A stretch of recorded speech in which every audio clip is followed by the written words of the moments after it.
Jetzt das Handy nicht drehen. Aha, so.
Ich sage schon mal mit der Übersetzung, es wird Übersetzung geben und alle, die Übersetzungsgeräte tauschen, sollen da hinten Geräte holen.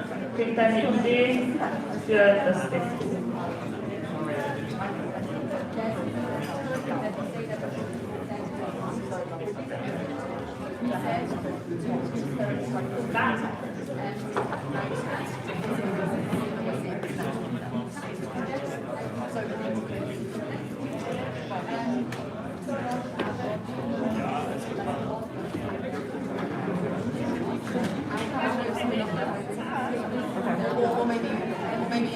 Maybe in the second. No, second. Charlie. Second section. It's a crisis.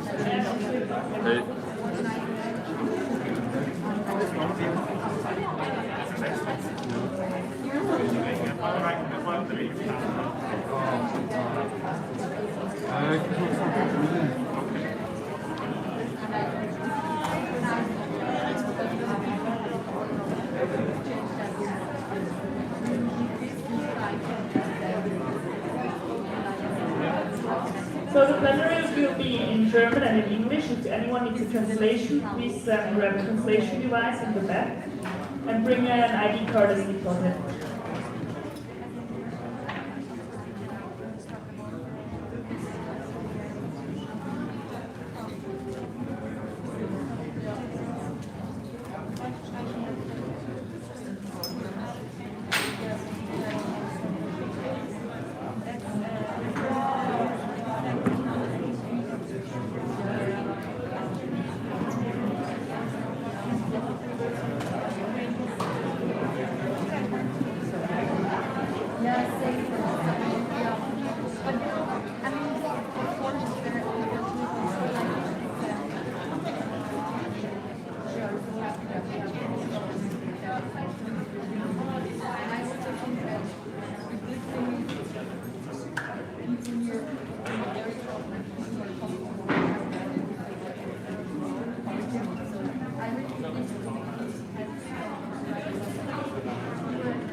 On va parler anglais et allemand, et si vous avez besoin d'une traduction, il y a des appareils de traduction qui sont disponibles à l'arrière.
Also ich sage es nochmals, das Plenum wird auf Englisch und Deutsch sein. Alle, die eine Übersetzung brauchen, sollen bitte ein Übersetzungsgerät holen. Der Kanal für das Deutsche ist 2. So the plenary will be in English and in German.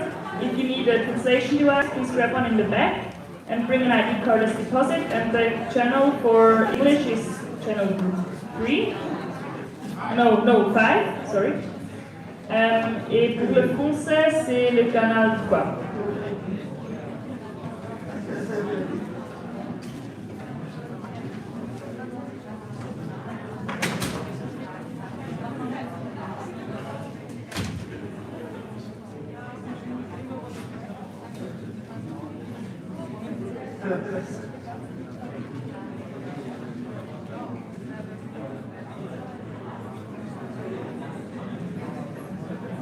Und da möchte ich auch noch darauf hinweisen, dass wir Maske tragen, einfach um möglichst allen die Teilnahme zu ermöglichen und uns zu schützen gegenseitig. Wir auf dem Plenum tragen keine Maske, dass man uns besser versteht und auch für die Übersetzung.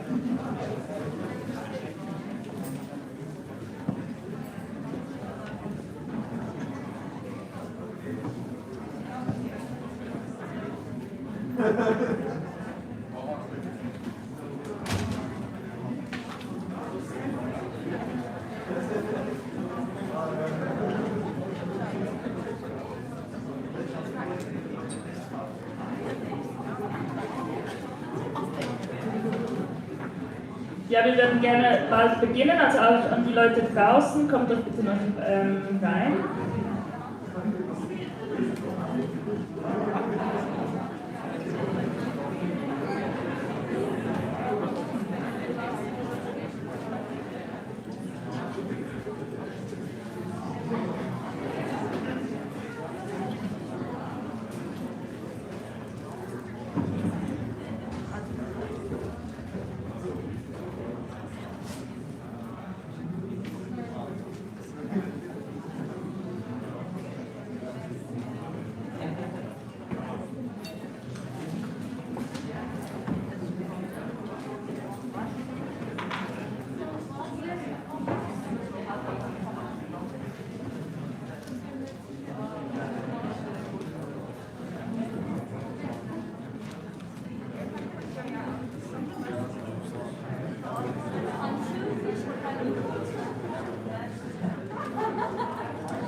Ja, ich würde gerne langsam beginnen. Kommt doch bitte rein und schließt dann nachher die Tür hinter euch. Ich sag's nochmal, wir sprechen Englisch und Deutsch hier. Es gibt Übersetzungsgeräte hinten. Für das Deutsche ist es der Kanal 2. Pour le français, c'est le Kanal 3 und for English it's Channel 5. Und nochmals, wir tragen Maske, außer wir hier auf dem Plenum, damit man uns gut versteht. Aber ansonsten tragt doch bitte eine Maske, damit möglichst alle teilnehmen können und dass wir uns gemeinsam gegenseitig schützen. Genau.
Okay, ja, ich glaube, wir werden langsam beginnen.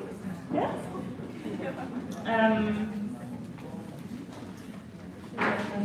Die letzten.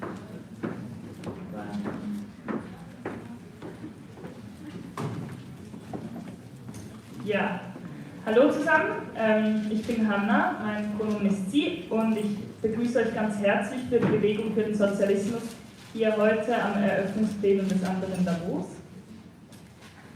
Ja, mit dem Anderen Davos als Gegenveranstaltung zum WEF, zum World Economic Forum, bringen wir jedes Jahr GenossInnen aus verschiedenen Teilen der Welt zusammen, um gemeinsam zu diskutieren, uns auszutauschen und auch gemeinsam in Aktion zu treten. Und Ich freue mich wahnsinnig fest, dass wir das dieses Jahr hier wieder physisch vor Ort im Volkshaus in Zürich tun können. Und ich freue mich auch sehr, dass ihr heute alle hier seid. Das Eröffnungsplenum heute geht die Übersetzung? Ja? Okay. Ja, das Plenum heute Abend steht unter dem Motto Solidarische Perspektiven in einer brennenden Welt. Und mit mir auf dem Podium sitzen Julia Juschenko. Sie ist Autorin des Buches Ukraine and the Empire of Capital, From Marketization to Armed Conflict und Aktivistin der ukrainischen sozialistischen Organisation Sozialny Ruch. Ilya Matvejew, exilierter sozialistischer Aktivist und Politikwissenschaftler aus St. Petersburg und Mitarbeiter der Antikriegszeitschrift Posel. Charlotte Powell, Aktivistin und Organisatorin der Mieterinnengewerkschaft in London und von Revolutionary Socialism in the 21st Century. Sam Pirani, Autor vom Buch Burning Up, A Global History of Fossil Fuel and Consumption. Und Jonna Klick, Autorin bei keimform.de und Mitglied im Commons Institute. Voll schön seid ihr alle heute hier.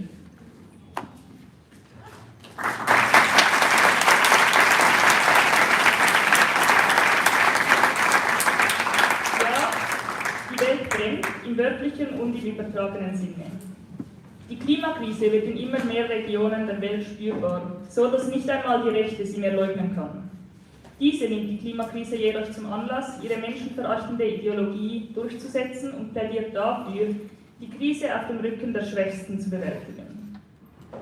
Finanzkrise und Inflation verschärfen die Ungleichheit und während sich die Pandemien weiterhin ausbreiten, verschlechtern sich die Bedingungen in den Care-Bereichen stetig. Hinzu kommt, dass seit neuerem die Krise auf dem Energiemarkt, welche sich mit anderen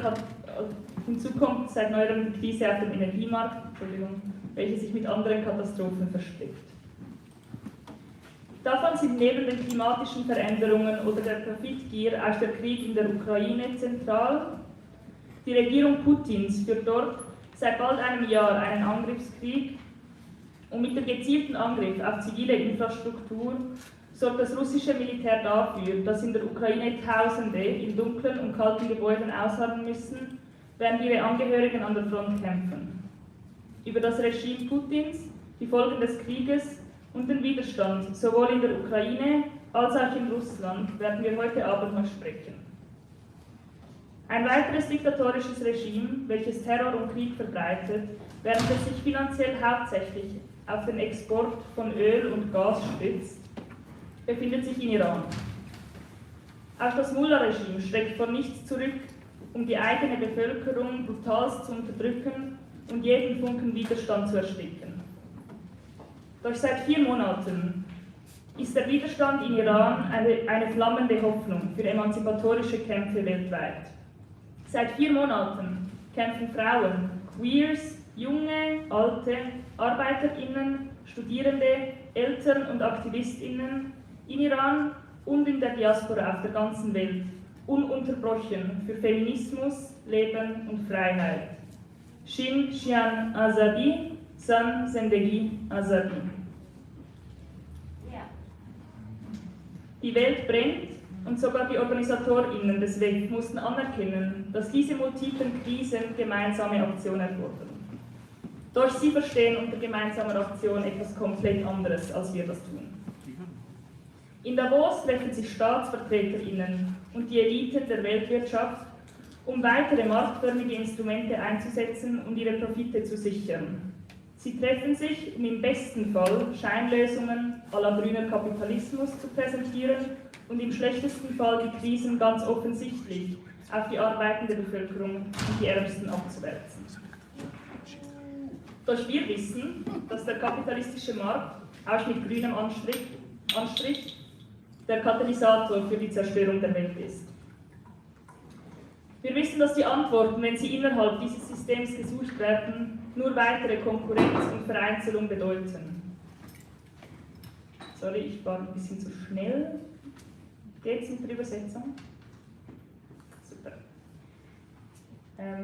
Wir wissen, dass die Antworten, wenn sie innerhalb vom System gesucht werden, nur weitere Konkurrenz und Vereinzelung bedeuten. Im Gegensatz dazu stehen wir als Linke auf der ganzen Welt vor der Herausforderung, solidarische, gemeinschaftliche Beziehungsweisen wieder zu stärken, die nach jahrzehntelanger neoliberaler Vereinzelung geschwächt und abgewertet sind.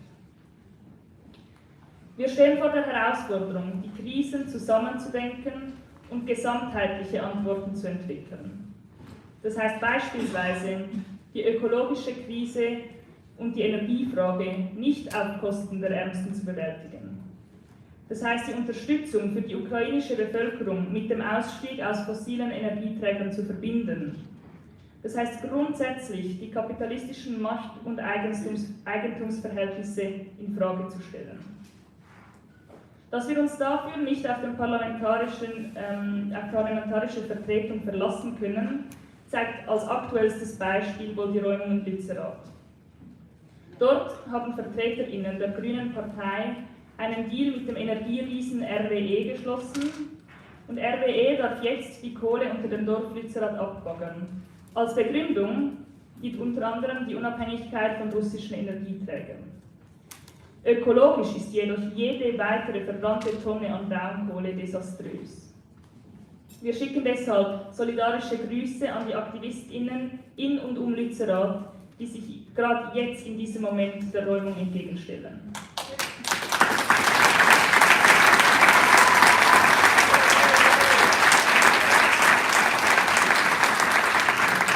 Ja, die Welt brennt. Und wir sind auf der Suche nach und bei der Stärkung von solidarischen Perspektiven darauf angewiesen, dass wir unsere verschiedenen Kämpfe als miteinander verbunden verstehen. Dass unsere Kämpfe an unterschiedlichsten Orten mit unterschiedlichen Mitteln und Einsätzen aber das gemeinsame Ziel einer besseren Welt verfolgen. Und dass es darunter nichts gibt. Am heutigen Abend wollen wir daher ausgehen von der Situation in der Ukraine über die Rolle der fossilen Energien oder Energieträger und der Energiekrise hin zu ökologischen und sozialen Fragen wie der Neubewertung von Energieressourcen und den Kämpfen gegen die Verarmung sprechen. Im Mittelpunkt soll dabei vor allem auch stehen, wie wir uns gemeinsam unterstützen und solidarisch handeln können. Wir werden nach etwa einer Stunde eine Pause machen, damit sich auch die Übersetzerinnen erholen können. Und ich danke euch jetzt schon mal an dieser Stelle sehr herzlich für eure unerlässliche Arbeit. Danke.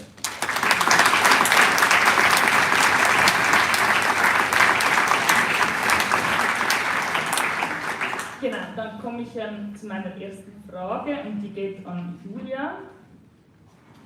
Julia, die Frage lautet, wie ist die aktuelle Lage in der Ukraine und wie sieht die linke und gewerkschaftliche Organisierung im Moment unter den Voraussetzungen des Krieges aus?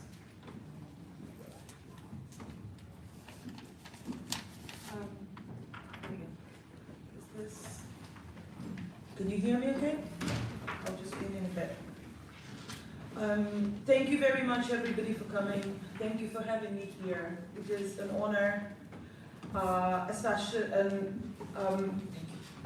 It is an honor to be here in this extremely challenging, without exaggeration, times for us all.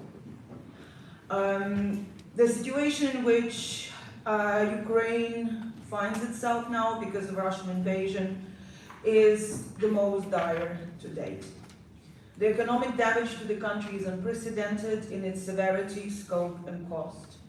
It will take a very long time to ameliorate the damages to infrastructure, industrial capacity, housing stock, agriculture and environment, and the longer the costlier the longer this war lasts, the costlier will be the period of recovery of the productive capacity of the country. And needless to say that there are a lot of losses that will never be able to be recovered, and that is the loss of human life. This situation sits against the challenges of financial, demographic, and institutional capacity being uncertain, and this can jeopardize the recovery altogether. I've already mentioned the damages to infrastructure, and indeed, Russia is bombing Ukraine's critical infrastructure as we speak. Many people sit at home without electricity, without running water, without heat. The socioeconomic disruption too is catastrophic, and it is so overwhelming that I can't get my head around it some days. By September this 22 already, the total amount of documented damage to residential and non-residential real estate and other infrastructure amounted to $127 billion at replacement cost. That is just the areas that were possible to calculate. Areas occupied by Russia and where fighting happens, we do not know the full scope of exactly how much damage has been so far sustained. As of today, the government is reporting that that damage stands at $135.9 billion. It will be more. According to the UN Refugee Agency, there are almost 8 million refugees from Ukraine recorded across Europe as at the beginning of December 22, out of which almost 5 were registered for the temporary protection schemes across Europe. In addition, almost 3 million are recorded in Belarus and Russian Federation. Those figures, of course, are more difficult to accurately estimate because they are the figures that were given by Belarusian and Russian authorities, trusting who you need to be a fool to trust them. So the situation is really dire. Ukraine will need green, low-carbon job creation and recovery and just transition and energy democracy, which will maximize possibility for its economic self-sufficiency and reduce import dependency of key industries. And I assume Simon will be telling us more about those things today as well. More importantly, when we look at the demographic disruption in Ukraine, we understand that all economic relations are relations between humans. The economy is about social relations. You cannot rebuild a country with tens of millions of displaced people and with over 10 million refugees. And of course, those who have fled the country are overwhelmingly women and children and the elderly.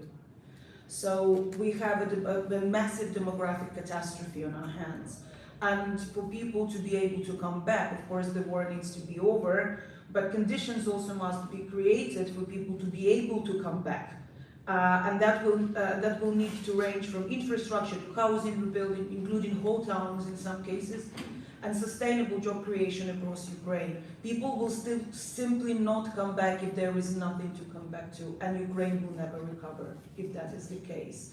And we can talk about the reconstruction approach and the recovery plan as designed in Ukraine later, and the problems with it as I see them. Mainly, just going to mention this briefly, Ukrainian ministers and parliamentaries are trying to deregulate their way out of a war economy, which is as crazy as it sounds.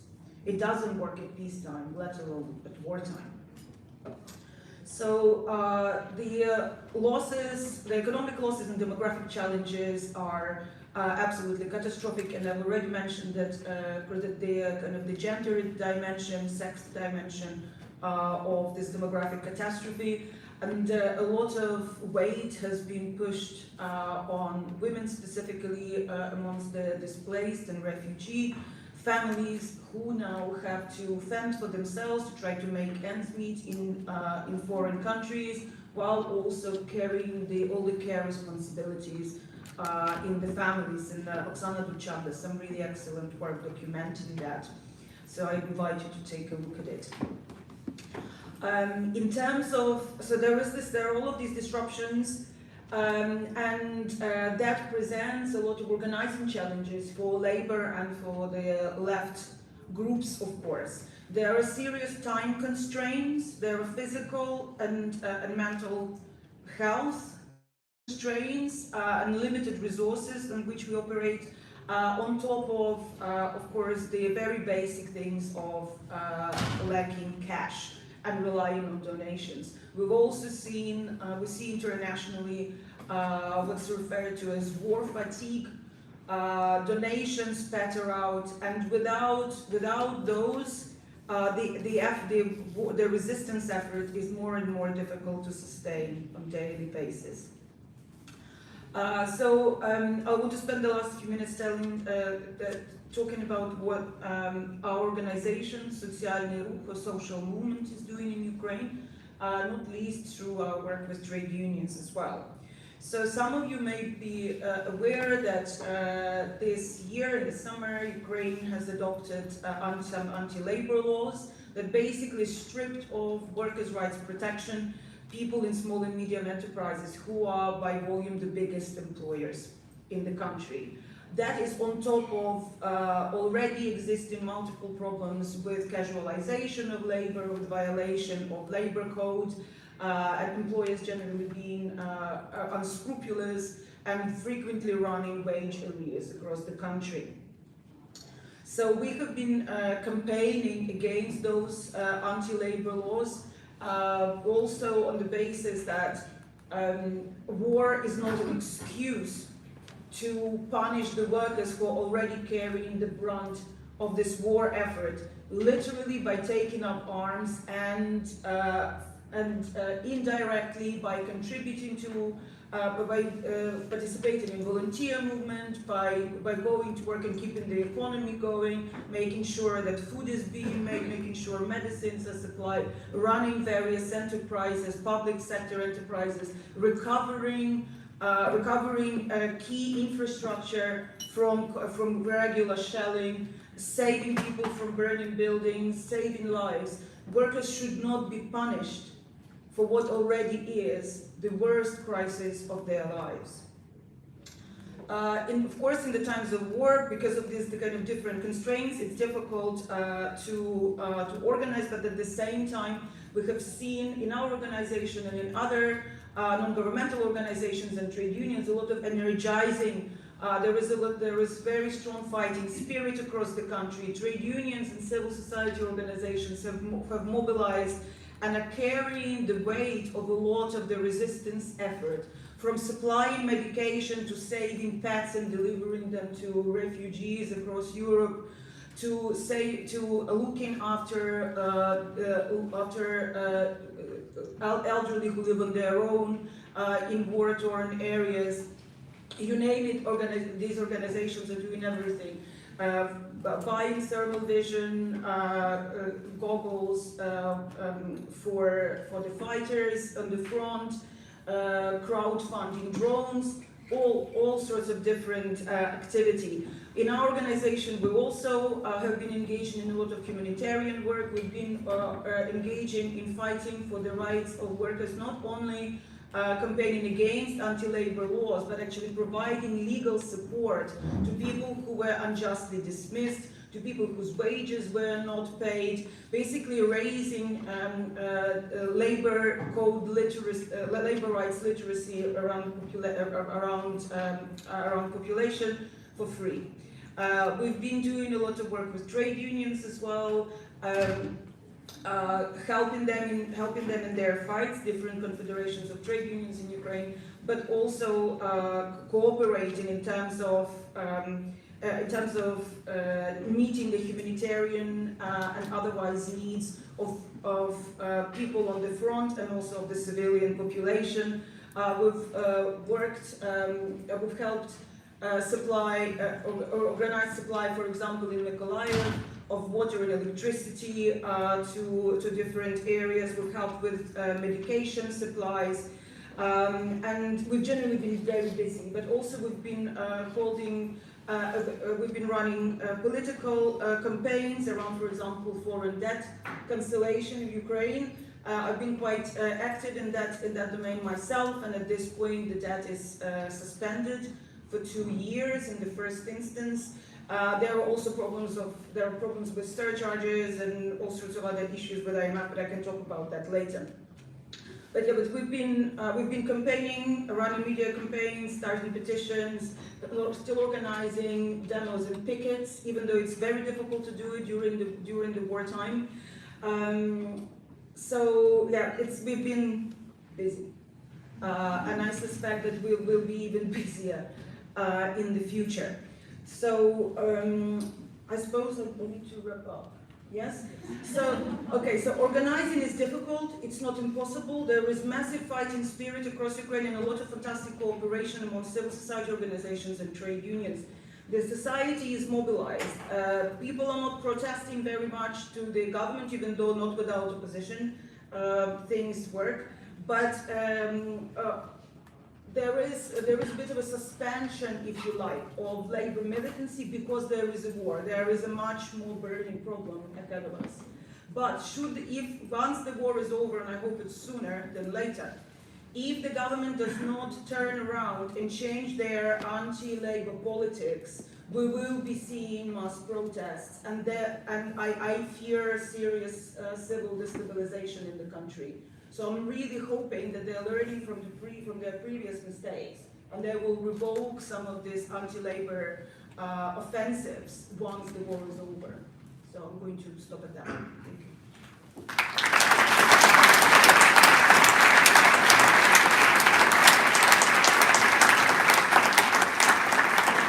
Ja, danke dir, Julia. Du hast aufgezeigt, dass ihr sehr aktiv sein müsst natürlich und dass ihr soziale Fragen verbindet und gleichzeitig auch viele humanitäre Aktivitäten im Moment aber im Vordergrund stehen. Und natürlich ist der Grund dafür, wie du es auch gesagt hast, der Krieg. Und ich möchte deshalb, meine nächste Frage geht deshalb an Ilja. Wieso hat Russland die Ukraine überhaupt angegriffen? Und vielleicht noch etwas mehr ins Detail zu gehen, was ist der Charakter auch des russischen Regimes oder was sind da die Hintergründe? Thank you. I'm really happy to be here and to be able to share my thoughts. So first, on the nature of the political regime in Russia. In mainstream non-Marxist political science, this regime would be called a personalist dictatorship, personalist autocracy. So a dictator is obviously not accountable to the public in any way, but also not accountable even to his inner circle, right? And I think this is an important detail. We know that in the Soviet Union, for instance, after Stalin, most decisions were made collectively, in fact, and the Politburo was able to oust the general secretary or the first secretary, as it happened with Khrushchev. So with Putin, it's a different story, and Putin's inner circle cannot actually oust Putin or force him to do anything.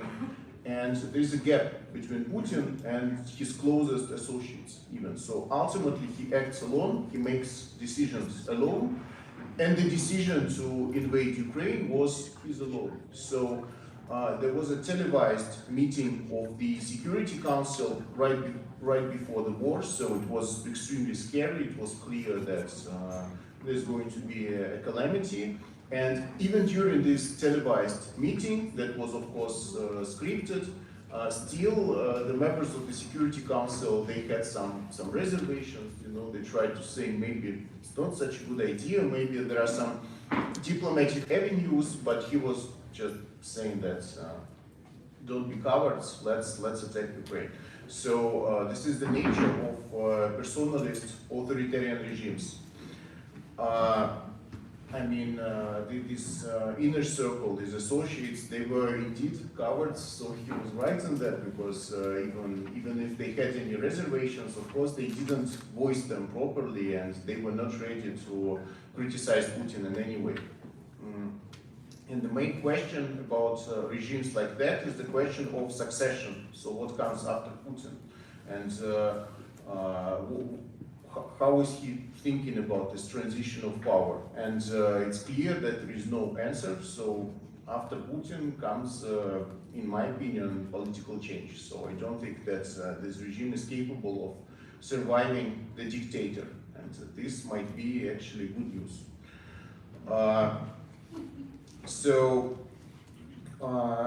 In Marxist terms, this would be called a Bonapartist regime. So Marx described in his work on Louis Bonaparte a certain type of dictatorship.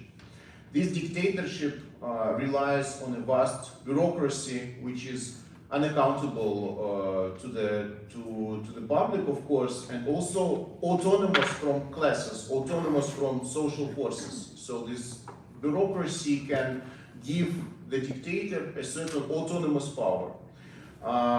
It also relies on atomized masses that do not have any solidarity between them, and therefore they need to be represented by the dictator.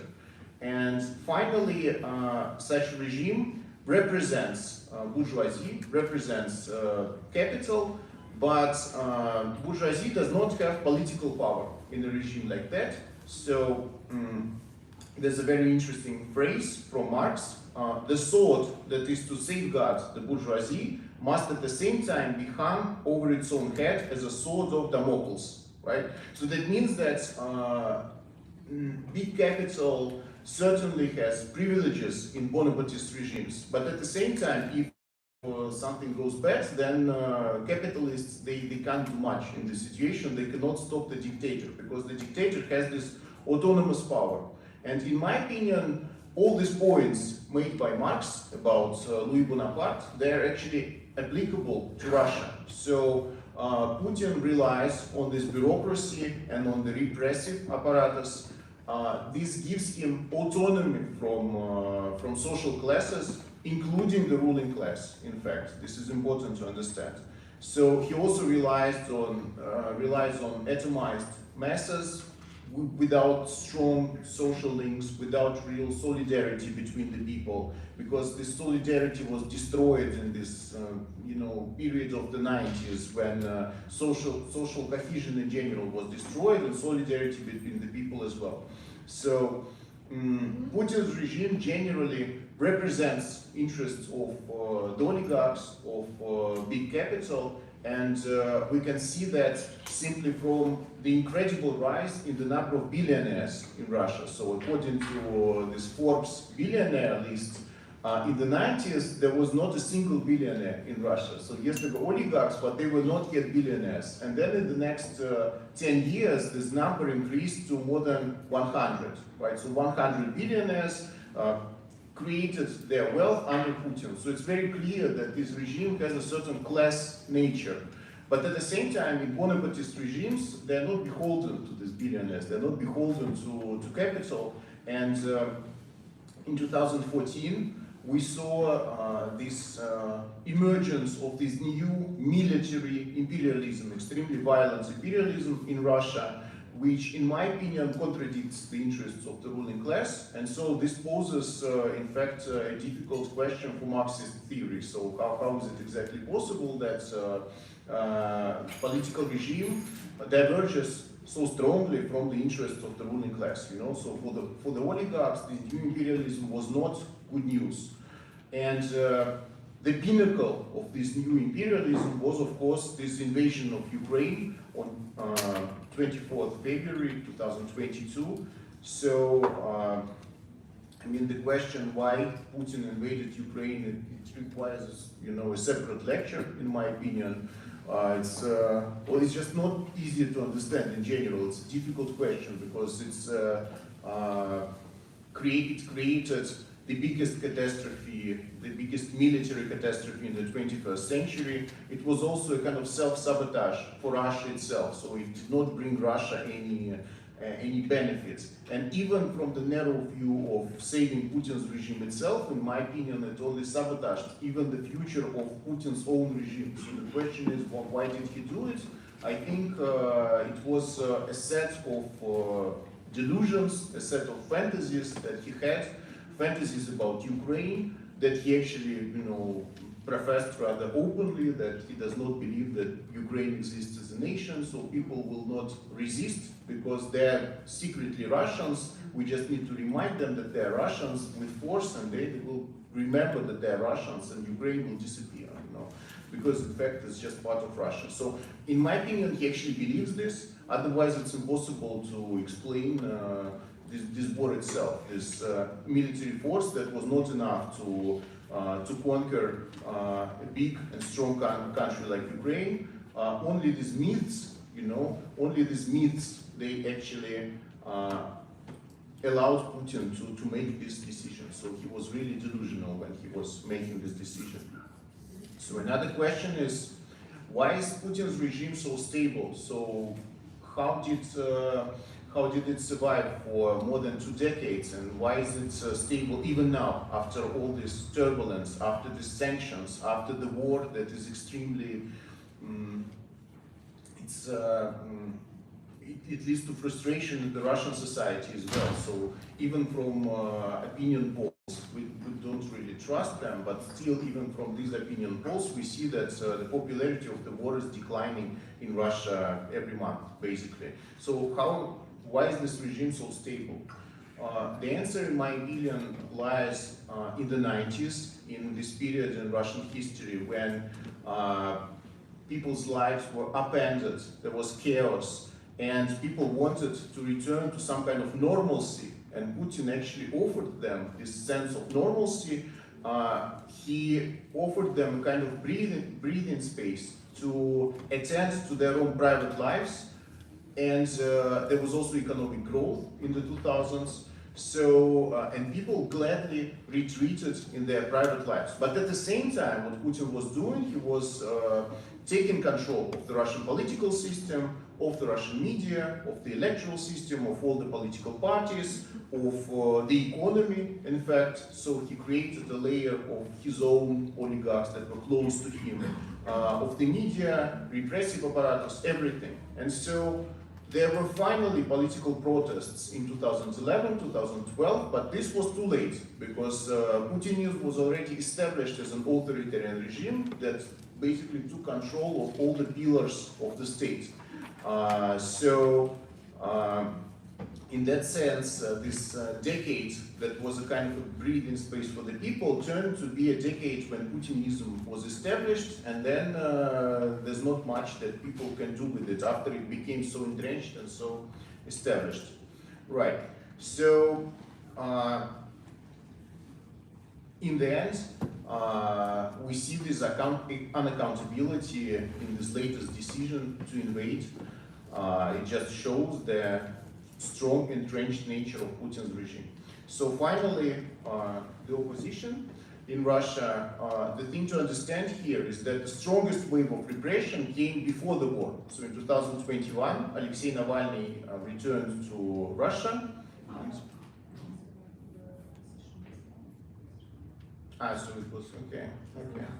Okay, so yeah, we'll continue after the second question. Right. Which is about that. So I already know the content of the question, sorry. Yeah. Okay.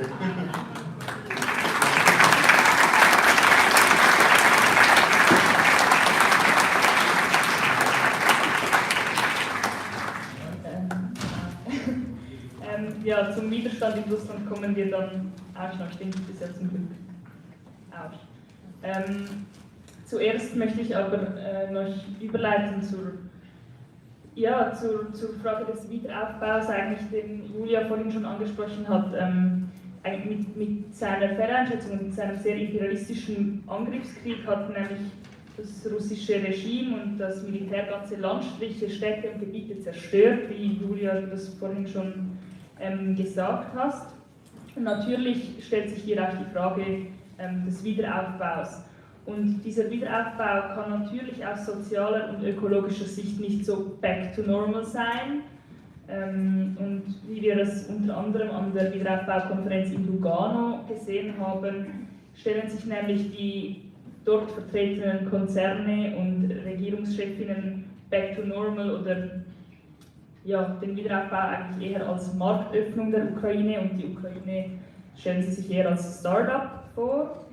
Es haben in Lugano Tech-Riesen wie Amazon, Google oder Microsoft, aber beispielsweise auch Syngenta oder Vertreterinnen des globalen Öl- und Rohstoffhandels aus Genf teilgenommen. Und auch jetzt oder am WEF wird diese Frage natürlich wieder mit solchen Menschen besprochen. Genau. Und diese Art neoliberalen Wiederaufbaus und privaten Wiederaufbaus ist verheerend.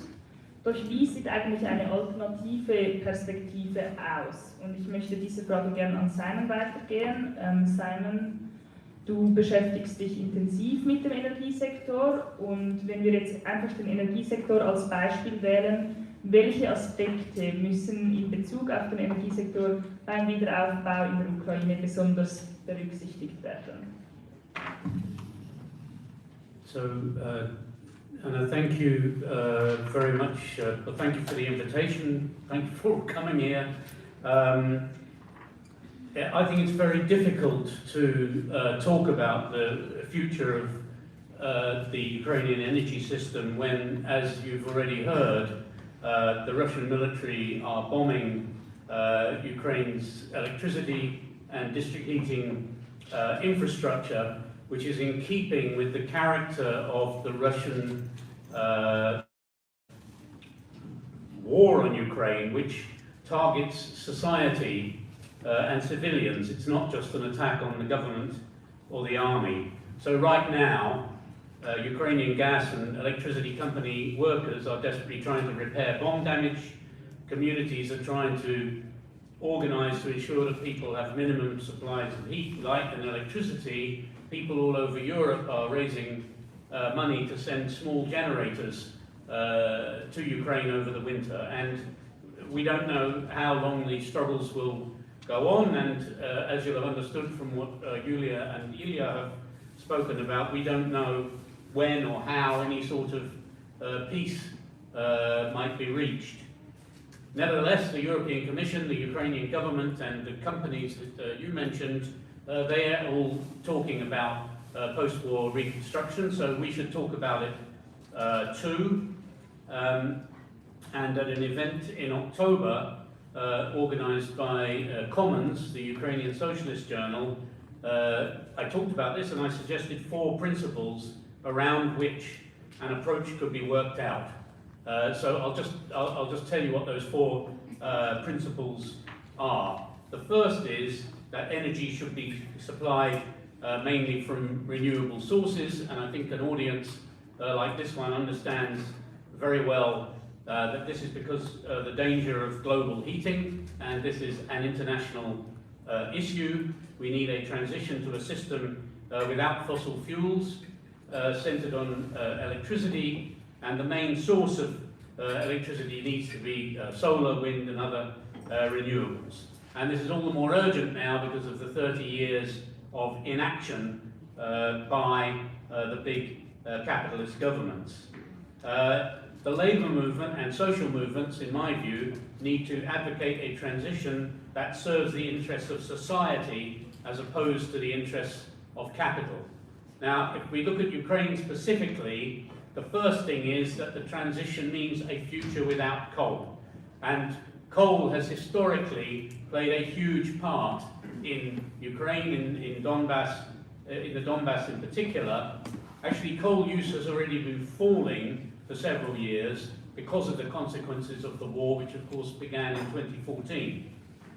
It's very welcome, to my mind, that political forces in the Donbass are discussing a future without coal. And in fact, there was a recent open letter by the mayors of Mirnograd and Chervonograd and some other towns. And this is an initiative that I think the labour movement could take forward. The transition will also mean, in Ukraine's case, moving away from gas. Okay, so the second principle is that it's in society's interests to cut the flow of energy through technological systems. And to explain briefly what I mean, those systems are like the buildings we live in, the transport systems we use to get from place to place, the industrial and agricultural systems. All these fossil fuels are burned and the energy goes through those systems. So to take the example of the homes that we all live in. In Ukraine, as in many countries, there are a lot of gas boilers and there are a lot of district heating systems based on combined heat and power plants that burn gas and coal. So there is an answer to this.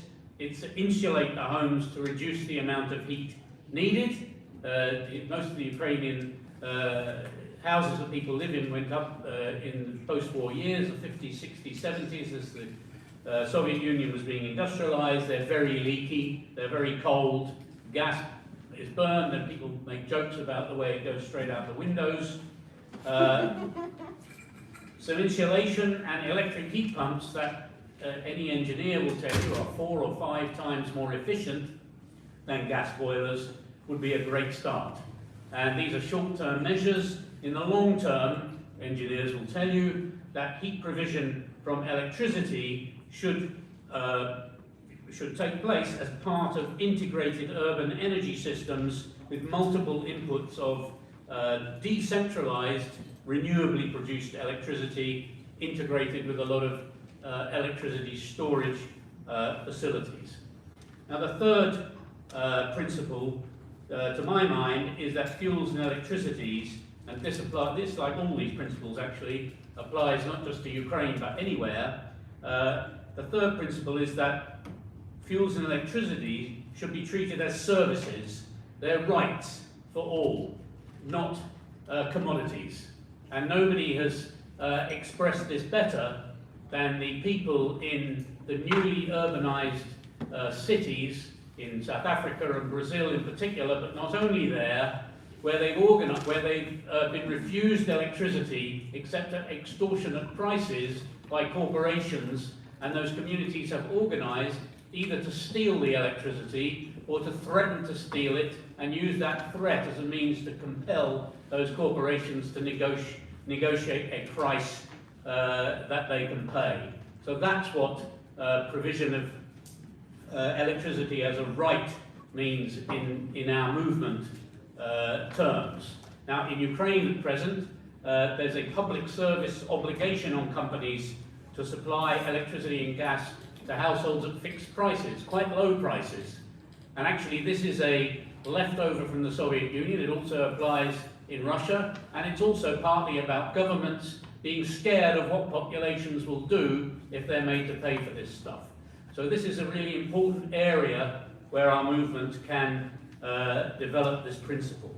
And as we go further, we should challenge the notion that fuels or electricity are commodities to be bought and sold at all.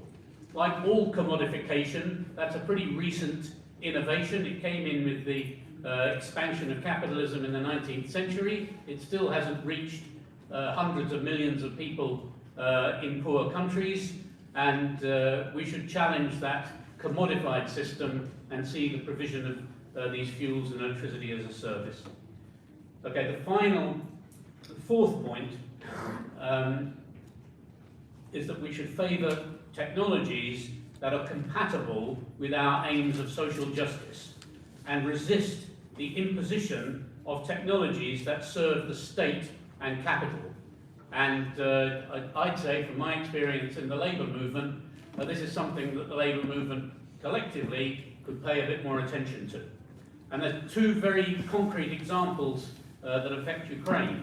The first is there's a plan. If you look at the documents from the Lugano conference and look at the small print, there's a plan the European Commission has cooked up as part of the so-called, quotes, very big quotes, Green New Deal, and it's strongly supported by the Ukrainian government to build big wind and solar farms in Ukraine, to produce lots of electricity, and to use that electricity to produce hydrogen for export, to make European governments look as though they're doing something about climate change.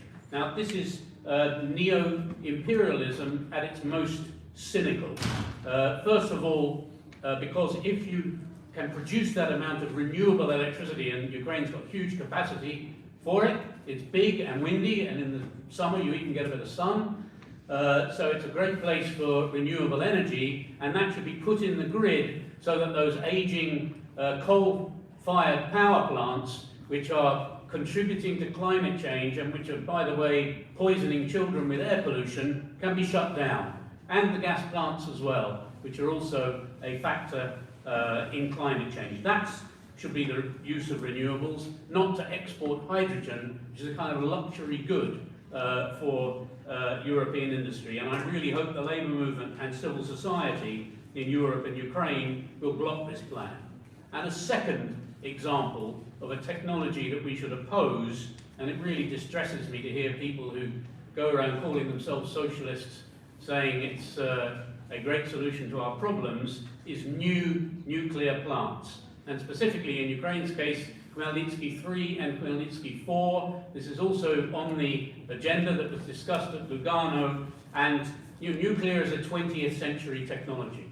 And it's absolutely true, and I'm sure somebody's going to tell me, perhaps in the break or perhaps not, or when I get home. They're going to tell me that you do know, Simon, that nuclear is green because there are no greenhouse gases. Yes, I do. But I also know that nuclear is, in the society we live in, inextricably bound up with the state and the military. And nobody has yet found a way of producing nuclear energy without those connections and those dangers. That technology is in the interest of some Ukrainian politicians and business elites, but it's not in society's interests. And it's perfectly feasible to produce electricity another way for Ukrainians to live a better life after the war without that technology. It gets quite enough support from the Ukrainian Ministry of Energy, to be specific, and it doesn't need any support from the labour movement and social movements. Let's support the technologies that help us, that help society. I'll stop there.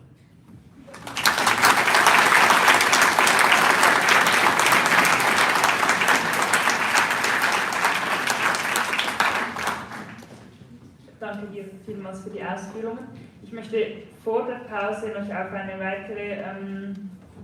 weiteren Aspekt des Wiederaufbaus zu sprechen kommen, den Julia vorhin auch schon angesprochen hat, und das ist die Frage der Schulden, respektive auch der Schuldenerlass. Und Sozial die Ruch hat im letzten Jahr eine große Kampagne zur Streichung der Schulden lanciert. Julia, welche Rolle spielt die Schuldenfrage und der Druck des internationalen Finanzkapitals beim Wiederaufbau der Ukraine?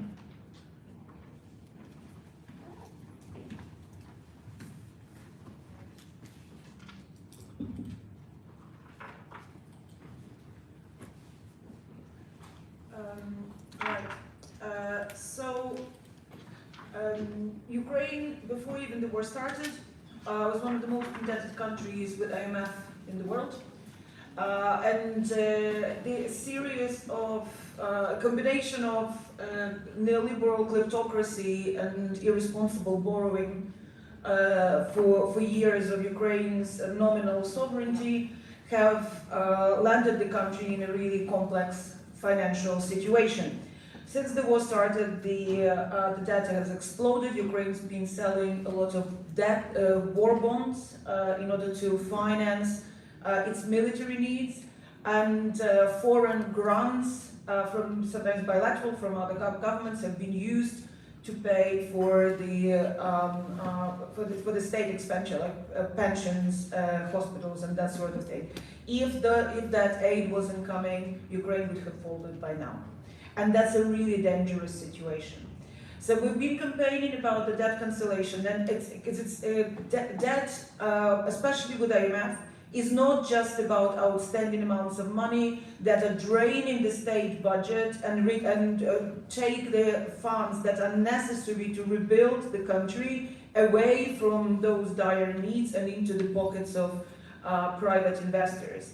But what that with IMF also means, and that's the most dangerous part, is that the more indebted you are with IMF, the more is your sovereignty as a state eroded. Because IMF loans come with a lot of conditionality, and it's not just about how you can use the money, it's about meddling in the domestic policy making. It's about solidifying neoliberal direction of the economy. It's about binding the hands of the even most well-meaning politicians and finance ministers in a way that they cannot be financing public services and welfare state. And without that extensive financing, Ukraine cannot recover. No country can do that. We have seen a lot of change in conventional, mainstream rather, economic thinking during the pandemic years, but the consensus moved from neoclassical economics onto neo-Keynesianism. It was very clear that markets cannot solve crises. They're good at creating them, but they're really bad at solving them. So, to the point where the EU officials have abandoned their fiscal compact restrictions and allowed member states, governments to borrow money directly in the foreign markets just to keep the economies going. So this kind of change towards what IMF call in their papers fiscal activism, meaning states taking a proactive role at stabilizing business cycles through fiscal policies and basically through investing, acting as investors of last resort. So that kind of thinking already existed at IMF since 2019 in their big reports. But when you look at how they deal with different members, with different states who are their clients, actually conditionality has increased and became stricter since. So in that sense, it's extremely important that Ukraine's debt is not just suspended, but that it is written off. There is a lot of talk, and we already mentioned the Lugano conference here today, and you're probably familiar with the Lugano principles and the Ukraine recovery plan that has been presented, almost 2,000 pages of it in Lugano already, and that is a live document that keeps being added up. And it's really sort of fuzzy around the sides, like there isn't an awful lot of concreteness in that plan. But some things that are already clear is that what the government want to deregulate whatever they haven't deregulated yet, sell off whatever remaining state assets that are left, and who sells enterprises in the middle of the war. It's absolutely idiotic. It was stupid before the war, but in the middle of the war, it's absolutely crazy. There is a lot of talk about smart technology, digitization, liberalization, all of these Asians that neoliberals like so much. And the servants of some people party, that is in charge of Ukraine's parliament, they're all brainwashed into this neoliberal cult economics. I call it a cult because there is no evidence of it actually working. It never existed, but people who profess neoliberal economics, they keep insisting that it will work. Like, there was never any evidence of it working. And they call themselves scientists, right? So there is a lot of talk, so when you look at, on paper, the recovery plan for Ukraine, there is a lot of talk about the new Marshall Plan for Ukraine, right? We need to learn from the Second World War experience and recovery to to prop up Ukraine and help it rebuild. Well, post-Second World War recovery was about an active role of the state in the economy. States need to function as investors of last resort. And indeed, Ukrainian state borrows and sells war bonds and spends a lot of money into rebuilding the country as we speak now. Why should it be private companies who are lining the pockets with profits of that? What's wrong with states owning infrastructure? Actually, if you look at the Ukraine privatization laws, a bunch of companies that are in the hands of oligarchs had no business being privatized in the first place. It was actually illegal, still with the even now watered down privatization laws. Still, there is a bunch of industries that simply should not have been privatized, and they shouldn't be privatized now. Simon already mentioned the energy companies in Ukraine. Energy infrastructure, privatization of energy companies is actually contradicting the laws on exemptions from privatization of Ukraine. But of course, if you have state capture by oligarchs and their friends, you can twist certain things, right? But then also you have IMF and the European Commission twisting the arm of Ukraine and telling them that they should sell off everything that there is. And the laws on privatization of land were directly a consequence specifically of IMF and the EU pressure on Ukraine. Because in Ukraine's constitution it's written that the land and its resources are the property of the Ukrainian people. They can never be private. And Ukraine it's one of the four, I think, countries in the whole world where that is written in the constitution. And IMF and European Union have pushed Ukraine into these anti-constitutional reforms. And so this is why, if Ukraine really is to become a sovereign state, and people are dying fighting for that sovereignty, they really need to, Ukraine needs to become sovereign in the true meaning of the word. And IMF telling the country what needs to happen in its domestic politics is not going to deliver that sovereignty. It never will. And of course, Ukraine is not unique in its situation with that and meddling in domestic politics, but it's a very screaming case on which I think we also, with the Debt Justice Coalition, for example, we've been, and the Committee on the Illegitimate Debt with Eric Dussam, we've been campaigning around this, that Ukrainian case is not unique, but it's a very screaming example on which we should be fighting to cancel this debt and also use it as a precedent to write off other debts that have been crippling the world, that have been crippling the world's population, that have been standing in the way of decarbonization and of progressive socio-ecological development around the world that we need so much. Power needs to be with people. It needs to be with trade unions and civil society organizations, because they care about breathing clean air. They care about having a functioning economy. They care about having decent public services. Ukraine needs investment in those public services, in kindergartens, in hospitals. Ukrainians will not come back if that investment doesn't happen. And so that fiscal activism and debt cancellation is absolutely paramount to happen for Ukraine to have a chance at ever rebuilding the economy again. Thank you.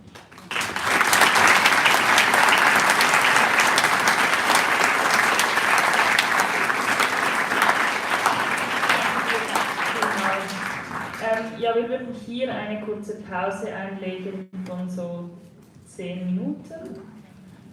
Mach das schnell die Fenster auf, ja, Kopf durchlüften und dann nachher geht's weiter.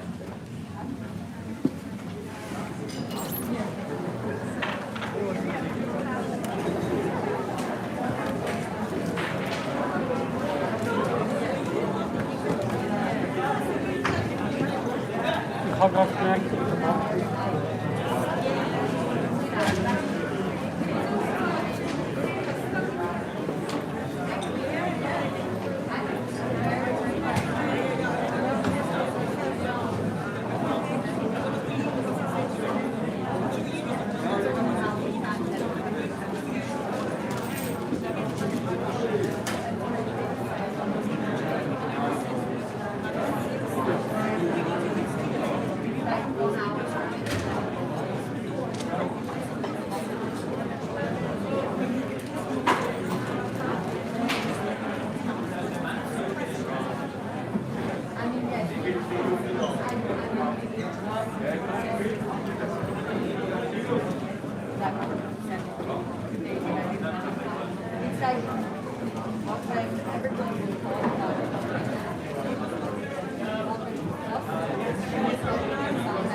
But you know, I mean, normally after this plenary, if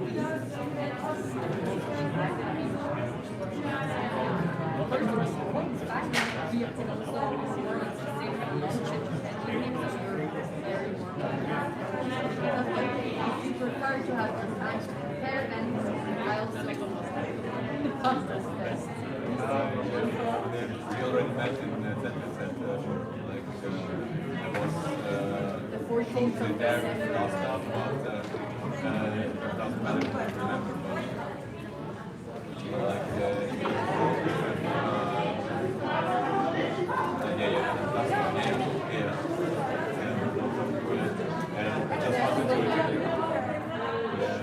I just wanted to introduce myself small consideration thank you so much.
Wow.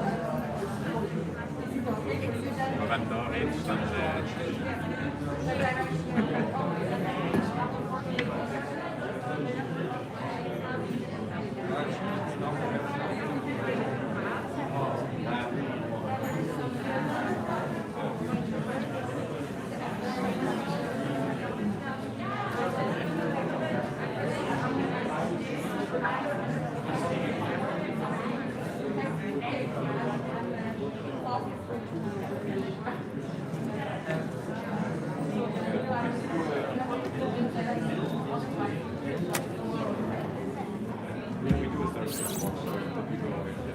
and I mean, if it's more than it has been in a certain place, then like exactly, I don't know.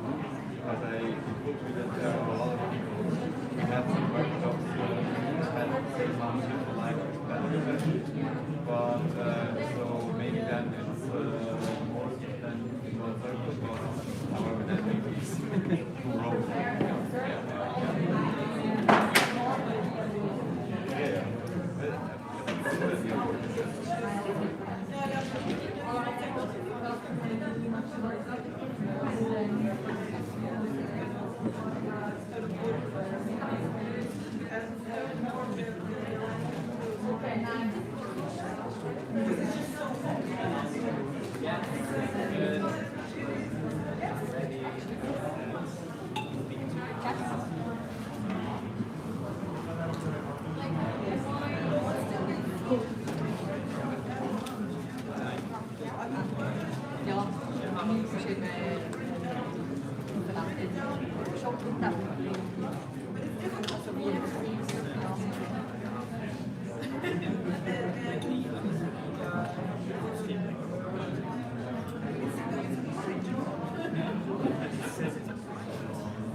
Da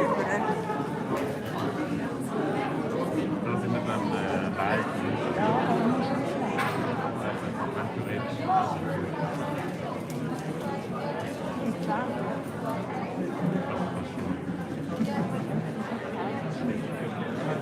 Ja, ich weiß.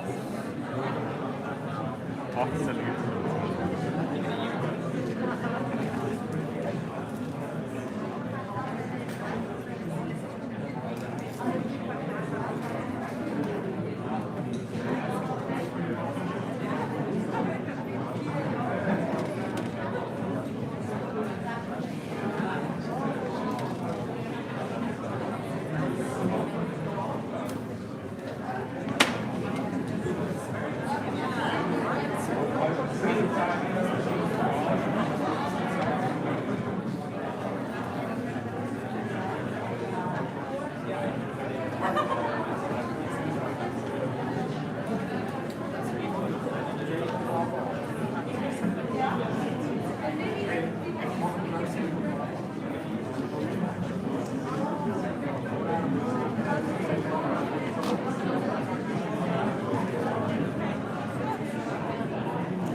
So, wir würden gerne langsam weitermachen.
Ja. Gut, dann fahren wir fort, machen wir weiter. Wir haben ja vor der Pause vor allem über den Krieg in der Ukraine und über den Wiederaufbau gesprochen. Und jetzt in diesem zweiten Teil möchten wir uns auch noch mehr etwas auf die Energiekrise fokussieren. Und meine erste Frage geht deshalb gleich an Simon. Und zwar ist die Frage, wie oder also hängen Krieg und Energiekrise zusammen und wenn ja, wie?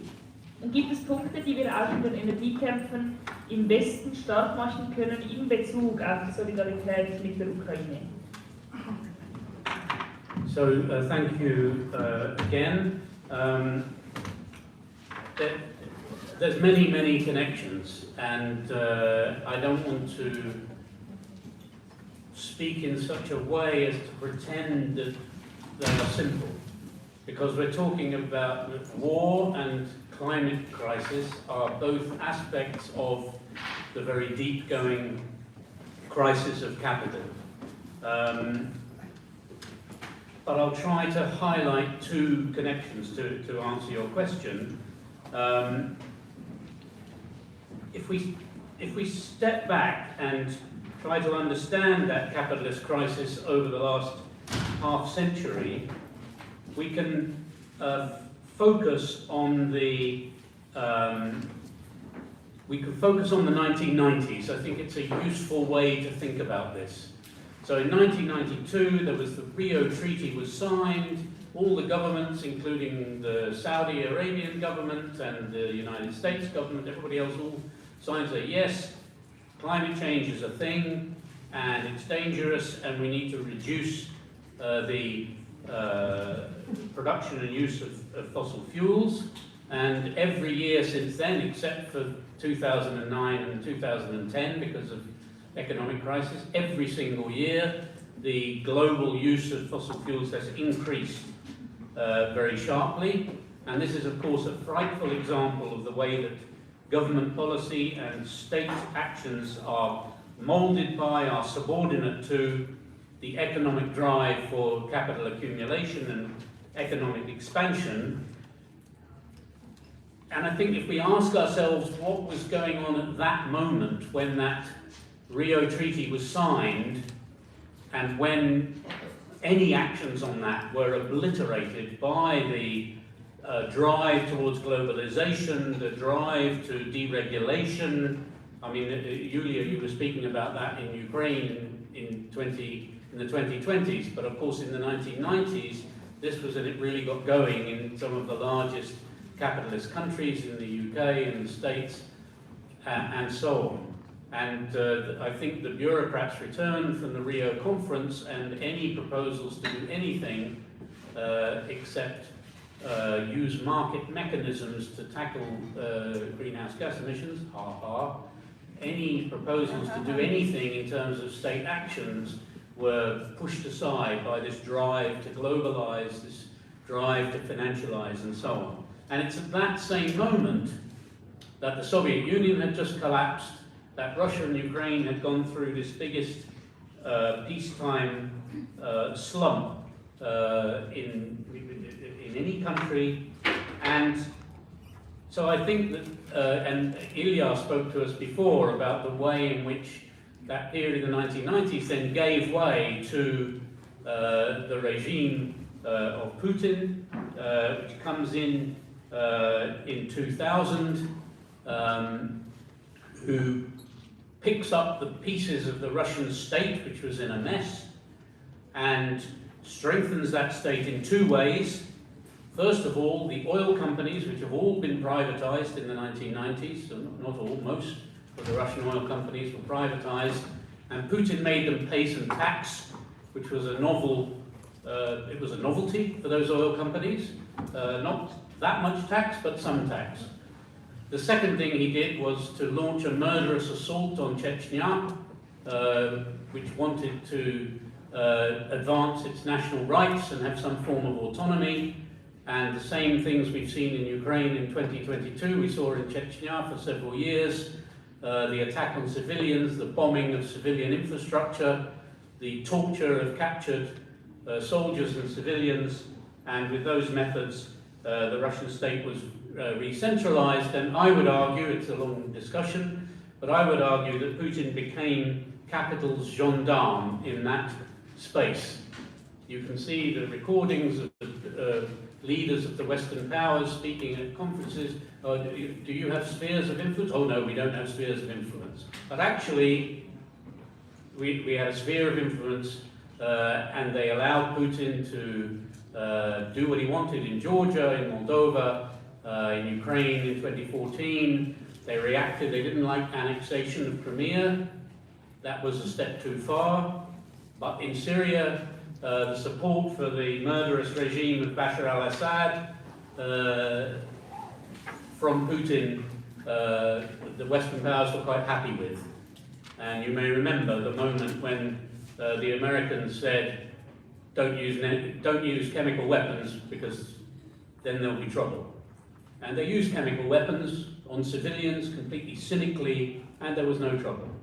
And so I think that the reason I'm saying all this is that I think the crisis of capital has produced, on the one hand, this climate crisis, this huge increase in the use of fossil fuels, and at the same time created this creature which has now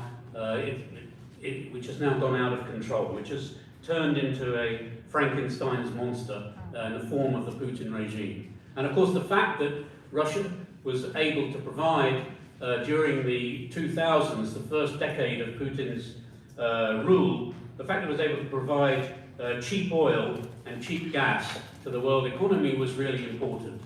And I have increasingly come to the view that the cash assets that were stolen from Russia and funneled to the offshore zones were an important part of this collaboration as well. And our own government in the UK has been, we're always told by our politicians how we are world leaders. Certainly the UK has been a world leader in helping people to steal money from the Russian economy, the Kazakh economy, the Ukrainian economy, and to put it into those offshore zones, many of which are under British administration of some kind.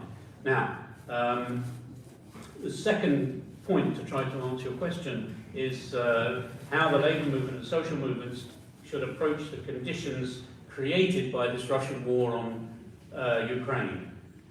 We can't only think about these very big issues that I've spoken about the development of capitalism. We need to think about the very practical issues thrown up by the situation that we're in. And of course, what we've seen over the last year is that first of all, there have been some sanctions on Russian oil. They have not been effective in terms of hitting the revenue to the Russian budget. I think they'll be very effective long term in reducing the output of Russian oil, but that's over the long term. Secondly, we've seen what I call the self-sanctioning of Russia when it comes to gas exports.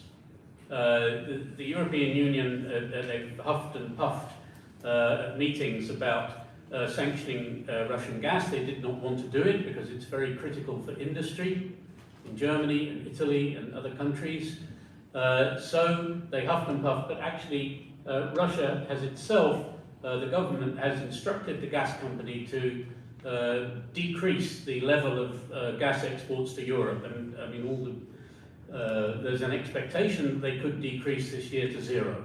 They've decreased a long way, and all the relationships between companies, which took decades for the Russian gas companies to build up trust, to sign long-term contracts, to work in a business partnership with German companies, Italian companies, Austrian companies, it's all been thrown away for the sake of this war. And the question that's then posed to the European governments is, how do we manage with less Russian gas? Because over the last 10 years, before the last 2 years, Russian gas was between a quarter and a third of all the gas that's used in Europe. But if you've got less gas, there's two ways you can go. You can either go and look for more gas that doesn't come from Russia, or you can reduce the throughput of gas through the economy, which would also twin with the vital need to reduce the throughput of fossil fuels through the economy because of climate change. And I think if I asked an audience like this, which is well informed, which way the European governments went, you know the answer to that. They went to get gas from elsewhere. They rejected all the very convincing proposals, and I mean there were some tremendous documents drawn up by the researchers in Germany. Agora Energiewende produced a wonderful piece of research saying, look, insulate homes, electric heat pumps, more rapid installation of solar. These are technologies, they're not magic technologies in the sky, they're technologies that work, that exist, that engineers know how to use, and you can quickly stop using Russian gas. Completely obviously ignored by the politicians who went to the United States, who went to Qatar to try to find more sources of gas import, and then most cynically went to sign deals with African governments who need their resources desperately for their own needs to develop offshore production of gas, to liquefy that gas and then send it to Europe. So this is not the end of the conversation, but I mean one thing the labour movement can do is and social movements, we need to demand that there are solutions which rely on reducing the throughput of fuels. I personally do not think we should talk about reducing consumption as though that means people turning down their heating and being cold in the winter, because that's what the right wing want everybody to think that environmentalists and socialists want, and that's not what we want. We want a better life, that's what socialism is, and we should find solutions to this problem of the shortage of gas that point towards a better life. And I'll stop there.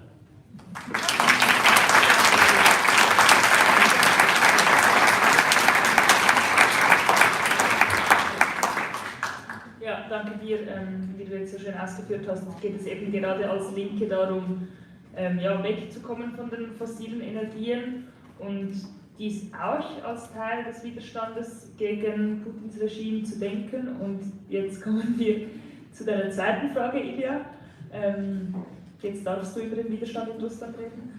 Und zwar ist die Frage, ob eben diese Perspektive oder ja, die ganzen Fragen rund um Energie in Russland auch als Teil des Widerstandes in Russland selber gegen das russische Regime behandelt wird, ob wir da anknüpfen können und vielleicht noch etwas allgemeiner gefragt, wie sich der Widerstand gegen den Krieg in Russland selber gestaltet und wie wir diese Widerstandsbewegungen auch von hier aus unterstützen können.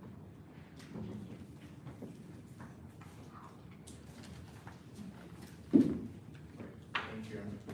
So, as I was saying before about the Russian opposition, actually this is a really interesting panel, and it would be so interesting to explore issues of energy transformation in Russia itself, right? So this would be a huge topic, because Russia contributes 5% to global emissions, and Russia is a huge polluter. And I think that Russia is on the way to overcome Europe as a whole as a polluter. So at some point, emissions from the whole of Europe will be less than emissions from Russia alone, even though the population of Russia is only 140 million people. So, but of course, political conditions for any talk about energy transition and renewables and so on in Russia, they simply do not exist, and they might exist at some point if we have political change. So when we have Putin, there will be no energy transition, it's quite clear. And of course, the latest anecdote is that Anatoly Chubais, whom maybe some of you know as this reformer from the 90s, so this neoliberal reformer, he kept his job in government even in Putin's years. So in the last 22 years, he actually had a job with Putin's government, despite being Yeltsin's, associate and so on. And he was nominated as a climate envoy to the UN. So this is his latest position. And of course, there was like a demotion, so no one cares about climate in the Kremlin. So it was a kind of just a sinecure for him. But he was among those bureaucrats who just left Russia promptly without making any statements. He just left and kind of disappeared, right? So this about sums up the perspective of energy transition and climate discussion in Russia, right? So it's the general situation now that Chubais and of course these amused Russians are taking photos of Chubais in every country where he appears. So he appeared in Turkey, they took a snap, in Turkey, they'll see he's here. Then he appeared in Spain, and like, look, Chubais is in Spain now. So yeah, but it's just a little diversion. So the opposition in Russia, and of course the question of political conditions for energy transition hinges on political change, and political change hinges on the state of the Russian opposition. But this is, well, not a great state. So the thing to understand is that the strongest repression came before the war. It came in 2021, as I was saying. Navalny returned to Russia, and he provoked a political crisis with his video of Putin's palace. Again, some of you might have seen it. He Also, his own arrest provoked this crisis, and huge protests by Russian standards. They were completely illegal, and the police tried to disperse them, but still there were about 50,000 people in Moscow and in Petersburg. During these protests. After that, organized opposition in Russia was effectively destroyed by the regime. So Navalny's own organization was declared to be not just illegal, but extremist. And according to the Russian law, Navalny's organization is similar to the Islamic State. So it's considered to be the same category. And the treatment of Navalny activists is about the same as the treatment of terrorists. So all other opposition organizations were also banned. Independent media was blocked, and most journalists left the country. So, like I said, the strongest wave of repression came before 24 February. And now it becomes clear that it was probably preparation for war. So just from this, we can gather that Putin was already settling on his decision to invade already in 2021, despite these moves towards negotiations, you know, some ultimatums presented to NATO and to the United States. Still, he already decided to go to war. And this cleanup of the opposition, this wave of repression, was just one of the things that he did to prepare better for the war, so that he has no problems domestically. When he launches the war, no one will oppose it, because the opposition is deprived of all organizations, of all resources, of all the media, and so on. And it was like that when the war started. Still, there were in fact street demonstrations, and they gathered tens of thousands of people, and I actually was on some of them. I participated in them, and I saw with my own eyes that people were in the streets, and they were again completely illegal, and they were overwhelmed by police, because like the number of police in the streets was maybe comparable to the number of demonstrators, and all kinds of police vehicles, and Moscow and Petersburg turned into occupied cities. So the streets were blocked by utility vehicles that were commissioned by police. They were just blocking all the streets and dispersing crowds and beating people, and there were in total something like 15,000 arrests made in 2 weeks. So after the war started in Russia. So in fact there was resistance. But of course it was not enough to have any meaningful, impact on Putin's policy. He was resolved to continue this invasion. So after that, a set of new laws was adopted in Russia. This was de facto martial law, so it was never announced, but in fact what we have in Russia is martial law, in the sense that any expression of dissent, any expression of criticism of the war is prohibited. So, like, criticizing the war in any way or criticizing the regime in any way is an illegal act. So it doesn't matter what you said, this will be just something that is persecuted. And in light of this, there are very limited options for any kind of opposition activities. So these are mostly, at the moment, individual acts, like placing like stickers on buildings, maybe graffiti. There are also some violent acts, but I don't have a lot of information on that for obvious reasons. So there are some underground networks, probably, and Navalny's movement itself announced the reopening of branches of his organization, but in a clandestine manner, so that there are activists, but they are just completely underground. And this is the only way that opposition can exist in Russia.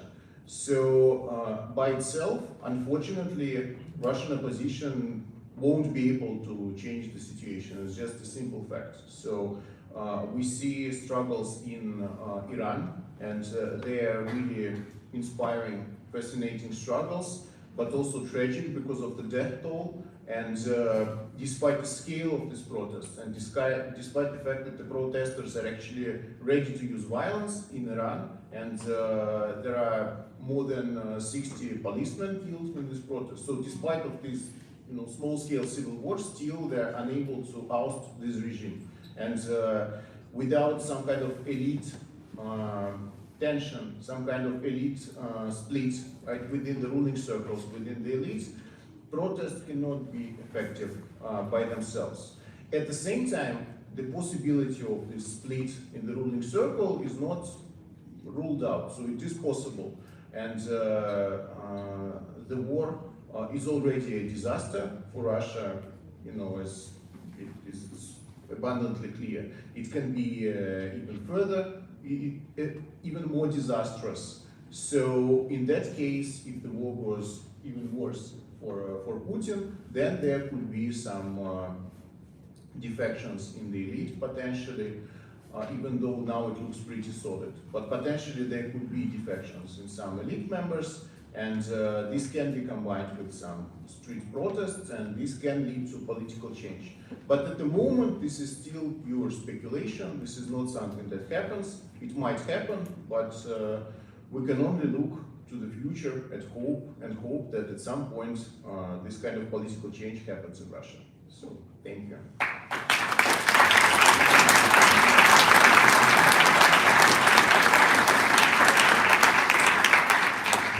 Ja, danke dir. Wenn ich dich jetzt richtig verstanden habe, ist der Widerstand ist mit sehr viel Repression und wird mit sehr viel Repression auch schon vor dem Krieg entgegnet. Und auch die Frage der Energie ist nicht so ein großes Thema in der Opposition momentan in Russland. Genau, ich möchte nun aber noch auf einen anderen oder einen geografisch anderen Ort zu sprechen kommen, wo momentan die Streikwellen sehr groß sind oder ja, die Widerstände, die Kämpfe sehr groß sind, und das ist in Großbritannien,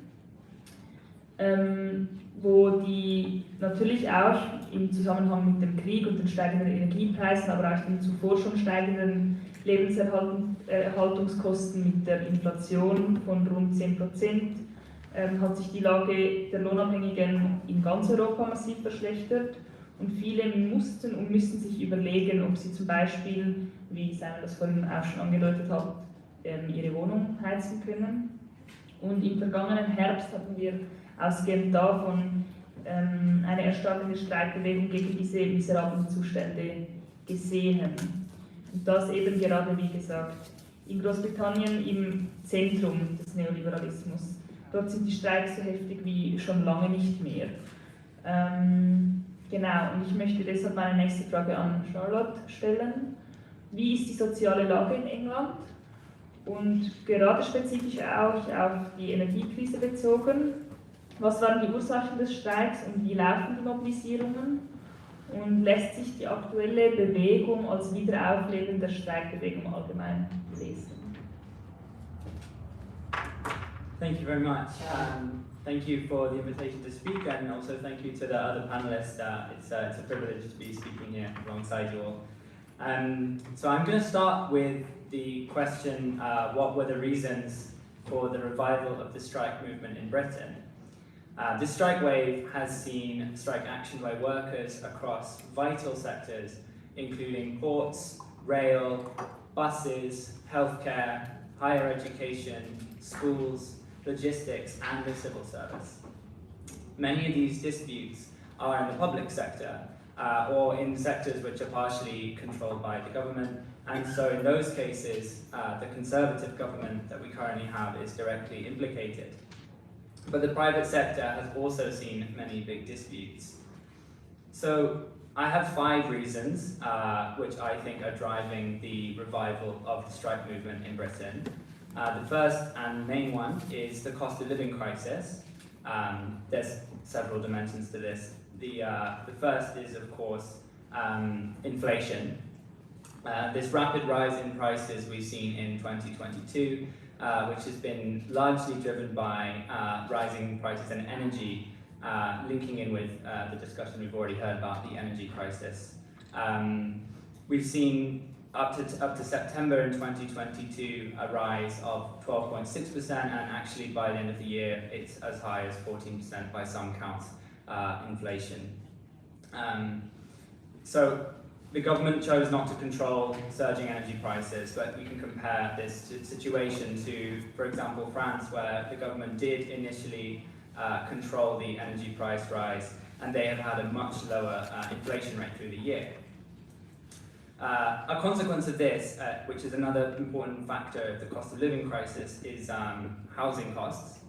So I'm a member of London Renters Union. This is something I organise around and speak on often. And rent and mortgage hikes have both been taking place throughout the year. The mortgages because of the Bank of England raising interest rates in order to control inflation. And the rent hikes partially because of inflation, but also because of a deregulated rental market and landlords seeing an opportunity for profiteering at the expense of renters. Seeing fellow members of my renters union being given rent hikes of 20% and more, which is, as you heard, well above the actual rate of inflation. So this inflation follows on from 14 years of pay stagnation on a level that actually in Britain has been unprecedented since the Second World War. And it also follows on from 10 years of austerity, privatization and cuts to the welfare system and public services, which make the crisis bite much harder for working class people. So you see things like use of food banks is at a record high. I'll talk more about that in a little bit. So this first reason of inflation and the cost of living crisis means that people really need pay rises right now. They're willing to fight for them because the bosses aren't giving them willingly. The cost of not taking action is basically way higher than it has been in previous years. The second reason for the strike wave is that we currently have very low unemployment and a tight labour market in Britain. Not just that official unemployment figures are low, but also the lowest they have been since 1974. There's also a very, very high number of vacancies currently available in jobs. So this is partly the consequence of the pandemic, which I argue should be seen as a mass disabling event. We're now up to 2.5 million people in Britain who are now long-term sick, and a huge number of these are related to or exacerbated by long COVID. And there was also a post-COVID hiring boom as companies tried to bounce back from the impact of lockdowns and travel restrictions. So this labour shortage essentially reduces workers' fear of being punished or fired for taking strike action, because if you do, if the strike is broken or you get victimised and fired from your job, there's plenty of jobs available. But this situation might not last because we're going into a recession. We might already be in a recession in Britain, and it's very likely that this number of job vacancies is going to decrease, and it will increase the risk of taking strike action. So the third reason for the strike wave is that strikes are gaining momentum and public visibility.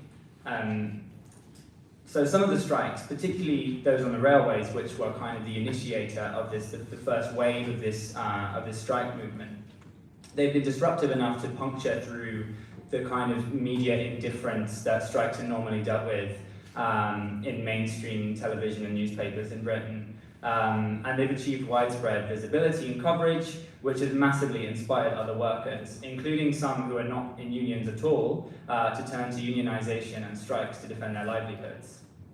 The rail strike and the NHS strikes are the clearest example of this. Even though the right are trying to destroy public sympathy for these strikes, they're still incredibly popular. And this is the most popular rail strike we've had in decades, where the majority of the public supports the strikers, even though it is causing widespread disruption to travel.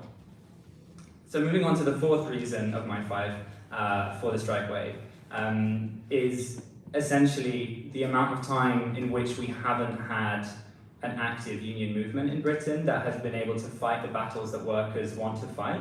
For decades, workers have generally been on the back foot in Britain. Unionisation has declined or stagnated, and strikes have been rare. And so we've had years of accumulated grievances in workplaces, whether it's over pay or terms and conditions being eroded, or workplace bullying or harassment. And the pandemic has massively exacerbated all of these factors.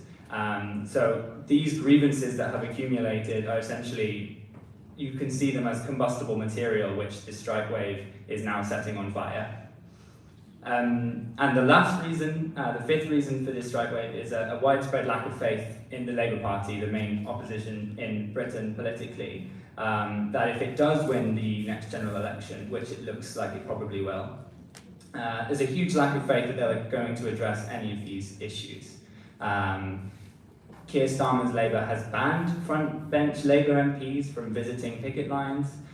It's expelled some leading trade unionists from the party, and they've also refused to say they would do any better than the Tories on pay rises for nurses and other public sector workers. We're expecting this year that we're going to see motions in all the major trade unions proposing they disaffiliate from the Labour Party. If this happened, it would be a massive change in the workers' movement and a massive hit to the Labour Party's finances. So those are 5 reasons for the revival of the strike movement. And I'm now going to move on to describing the social situation of workers in England more generally and how that's been aggravated by the energy crisis. So in Marxist terms, I would say that the cost of living crisis that we're currently dealing with in Britain is a crisis of social reproduction. That is, it's a crisis of the work that is required to create and sustain workers, for us to feed ourselves, for us to clothe ourselves, for us to provide care for our children, provide care for our elderly, provide care and health care for our sick. And all of these things are being hit massively by just the pure economic impact of inflation and how much more expensive things are becoming relative to how much workers earn. So I'm going to very quickly talk about the overall economic situation a bit more, then I'll talk about what it's like for workers right now, and then I'll talk a bit about the situation of the Tory government before I move on to the last question. So as I said, this cost of living crisis, it has 3 ingredients. The energy price hikes, which in turn have driven inflation, and then the third one is basically the consequences of right-wing policy for the last 10 years, which have seen neoliberal austerity, privatization, wage stagnation. And public services are a shell of what they were 10, 15 years ago, especially our healthcare service in Britain. As I said already, terms and conditions have also been eroded heavily, and high inflation and the energy price hikes have accelerated this crisis, but this crisis is not new. The ingredients for this crisis have been drawing together and brewing for the last decade and beyond. And all of this while we've got this very low level of unemployment and high levels of economic inactivity, by which I mean a large number of people not in work and not seeking to be in work, either because they've taken an early retirement or they are long-term sick now, or for another reason they're not seeking work. As I said again, this could change this year as the UK goes into recession, and that may or may not have a huge impact on the way that the struggles over this play out. So the situation of workers now, to paint a brief sketch for those who maybe don't know the details, is that in Britain we have record numbers of families in poverty, record numbers of people in fuel poverty who are having to choose. The phrase "as heating or eating" has been a choice that many have had to make this this winter. And we've got record use of food banks. The numbers of food banks has massively increased, but again, this is essentially a very temporary and poor solution to mass immiseration and mass poverty that we're now seeing develop in this country, which has been reported on hugely, but the way that this needs to be politicized has been a massive challenge that we socialists and the broader left have been grappling with this year. So we've seen this mass immiseration, as I said. Inflation, however, is likely to calm down a little bit this year, but prices are going to remain high.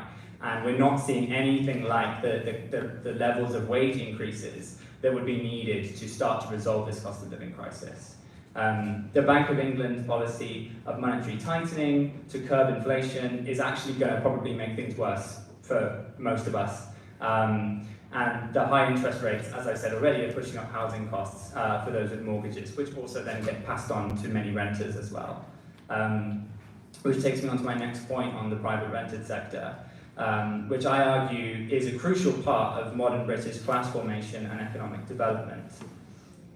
We're seeing these massive rent hikes, and the housing crisis as a whole in Britain is intensifying with no real end in sight. The Tory government basically doesn't have a strategy for housing, and it's going to become more and more of an issue over the next years. Luckily, in the last decade, we've seen an organised renters movement of tenants' unions spring up. To name a few, Acorn Housing and Community Union, Living Rent in Scotland, and London Renters Union in London, which I'm a member of, and several independent local trade unions, local tenants' unions.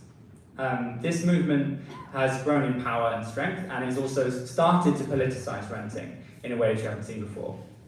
And it's managed to win a rent freeze in Scotland, but this is temporary and has not been won in the rest of Britain yet, let alone starting to talk about rent controls, which are direly needed. Many renters, just as a quick aside, pay over 50%, 60%, sometimes 70% of their paychecks on rent, and as you can imagine, that doesn't leave much left for food or energy bills.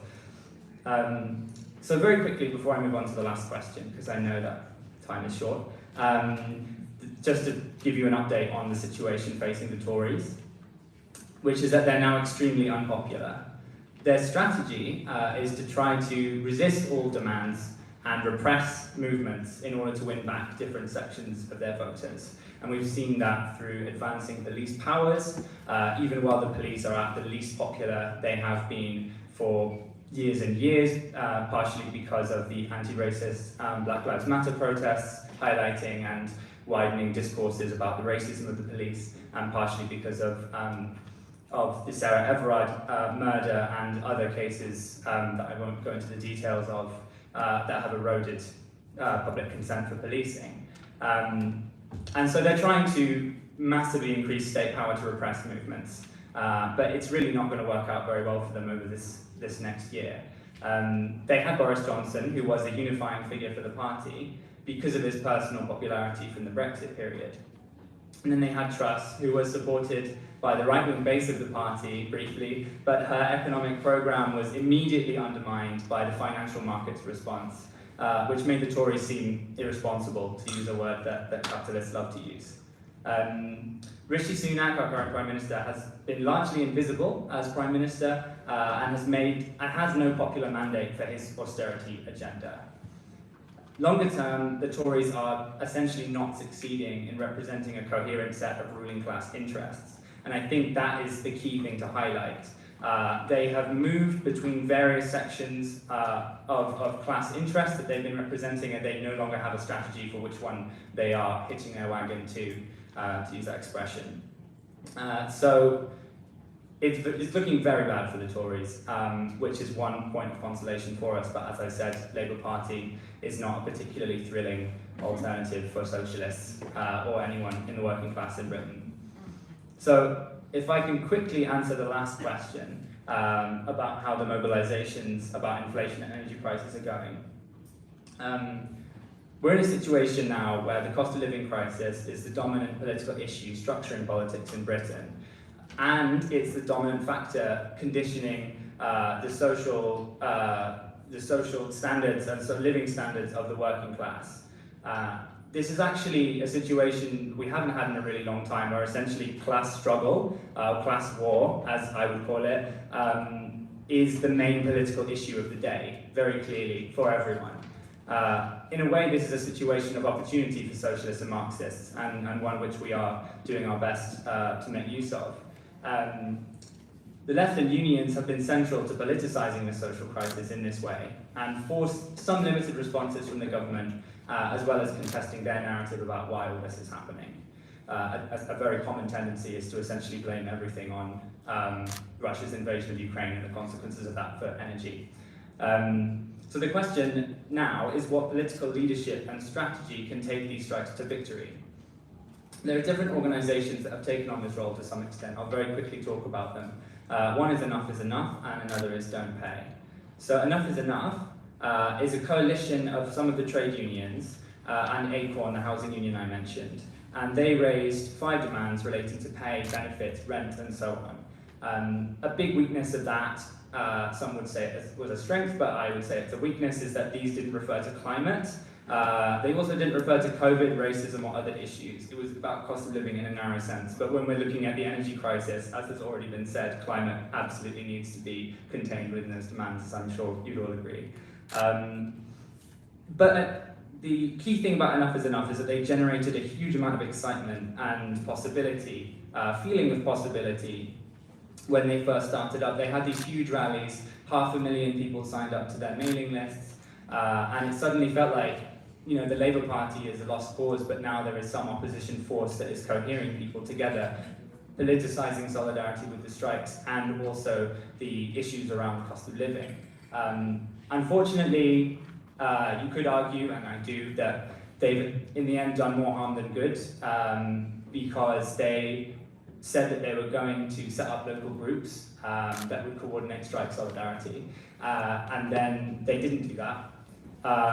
And nor did they allow people to set up local groups using the name Enough is Enough autonomously, which effectively has caused a 6 to 8 month delay in the organisation of local trade union solidarity and linking that up with the energy crisis, where people have been stuck in a holding pattern of Enough is Enough saying we're going to be setting up local organisation and that not taking place. And I think now people are realising this isn't going to happen and have started setting these things up. But it does feel like a huge shame that this didn't happen 6 months ago. I'll move on very quickly to talking about Don't Pay and then wrap up. It's the best and closest we've got nationally to something which has articulated the interests of the working class outside the trade unions and housing unions. It had a strong impact, and it was one of the factors that led the government to give an energy subsidy that helped pay the energy prices of households across Britain for a temporary period over the winter. And they also included climate demands, unlike the other Enough is Enough, in their campaigning. And there is now an ongoing strike where people, including myself, are refusing to pay energy bills. But it's hard to tell what the future of this is. If you want to hear more about that, myself and my comrade Tazy will be discussing that on a panel with other comrades tomorrow afternoon. But essentially, the strike movement is the most important resistance to this cost of living crisis that we're seeing right now. It's bringing people around it. Local alliances are forming now for strike fund collections, fundraisers, picket line solidarity coordination, and joint rallies. It is starting to feel like there is a working class movement in this country that can speak for itself and fight our own battles. And alongside this, the government is responding by attempting to repress the right to strike. They're trying to bring in a new law that will make it unlawful for unions to call strikes, to call any effective action in the public sector or in education or in transport. And there is now going to be mobilisation against this. And a priority for us in RS21, the revolutionary socialism in the 21st century that was mentioned earlier, is trying to link up this struggle against the attacks on the right to strike with struggle against the attacks on the right to protest, because we see the union movement and the climate movement and other movements such as social movements against oppression as essentially needing to be linked together in order to build a successful class movement and eventually win socialism. So I've tried to give an overview of the situation, and I do think 1st of February is going to be an important date. Whether it's successful enough in starting a new movement against state repression of strikes and the right to protest, we'll see. But keep an eye out for 1st of February. If you want to hear more, as I said, come to the workshop tomorrow afternoon. And I've just summarised that the tasks for the left in Britain now, as I see them, are victories for striking workers, finding ways to make strikes win, building coherence, building the links between strike movement, the climate movement, and so on that I've already mentioned, building unity and new forms of organisation, and lastly, building international solidarity across borders. So we're very grateful in RS21 to the comrades who organised this event and looking forward to taking part in the rest of the discussion this evening and tomorrow. Thank you and solidarity.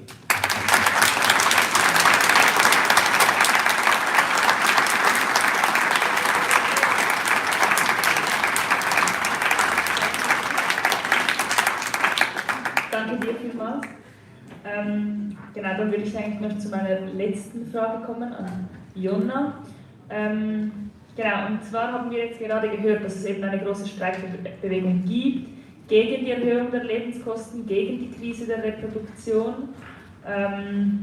Und gleichzeitig sehen wir auch, dass Regierungen, um jetzt diese Streikwellen zu brechen, um diese Bewegungen auch zu beruhigen, wieder zurückgreifen auch sehr oft auf fossile Energien. Das sehen wir, wie schon früher auch, erwähnt, in Lützerath, aber in der Schweiz sehen wir das zum Beispiel auch in Bir.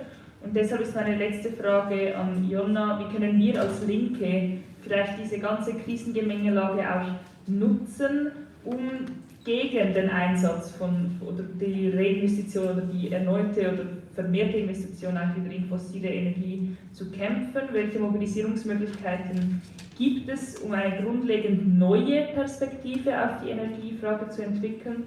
Und vielleicht auch, inwiefern kann gerade die Perspektive der Vergesellschaftung eine emanzipatorische Perspektive bieten? Ja, ich glaube, aus deiner Einleitung wurde ja schon so ein bisschen deutlich, dass es vielleicht gar nicht so einfach ist, die derzeitige Krisengemengelage für den Kampf gegen fossile Energien zu nutzen und dass da der Kampf gegen fossile Energien auch vor vielen Schwierigkeiten steht, angesichts der Energieknappheit und des Kriegs. Genau, ein Beispiel ist eben, dass die Abbaggerung Lützeraths gerade auch von der Landesregierung mit grüner Beteiligung in Nordrhein-Westfalen damit begründet wird, dass eben die Energieversorgung sichergestellt werden muss. Und mit dem gleichen Argument wird auch LNG, also fossiles Flüssiggas, aus Ländern wie Katar importiert.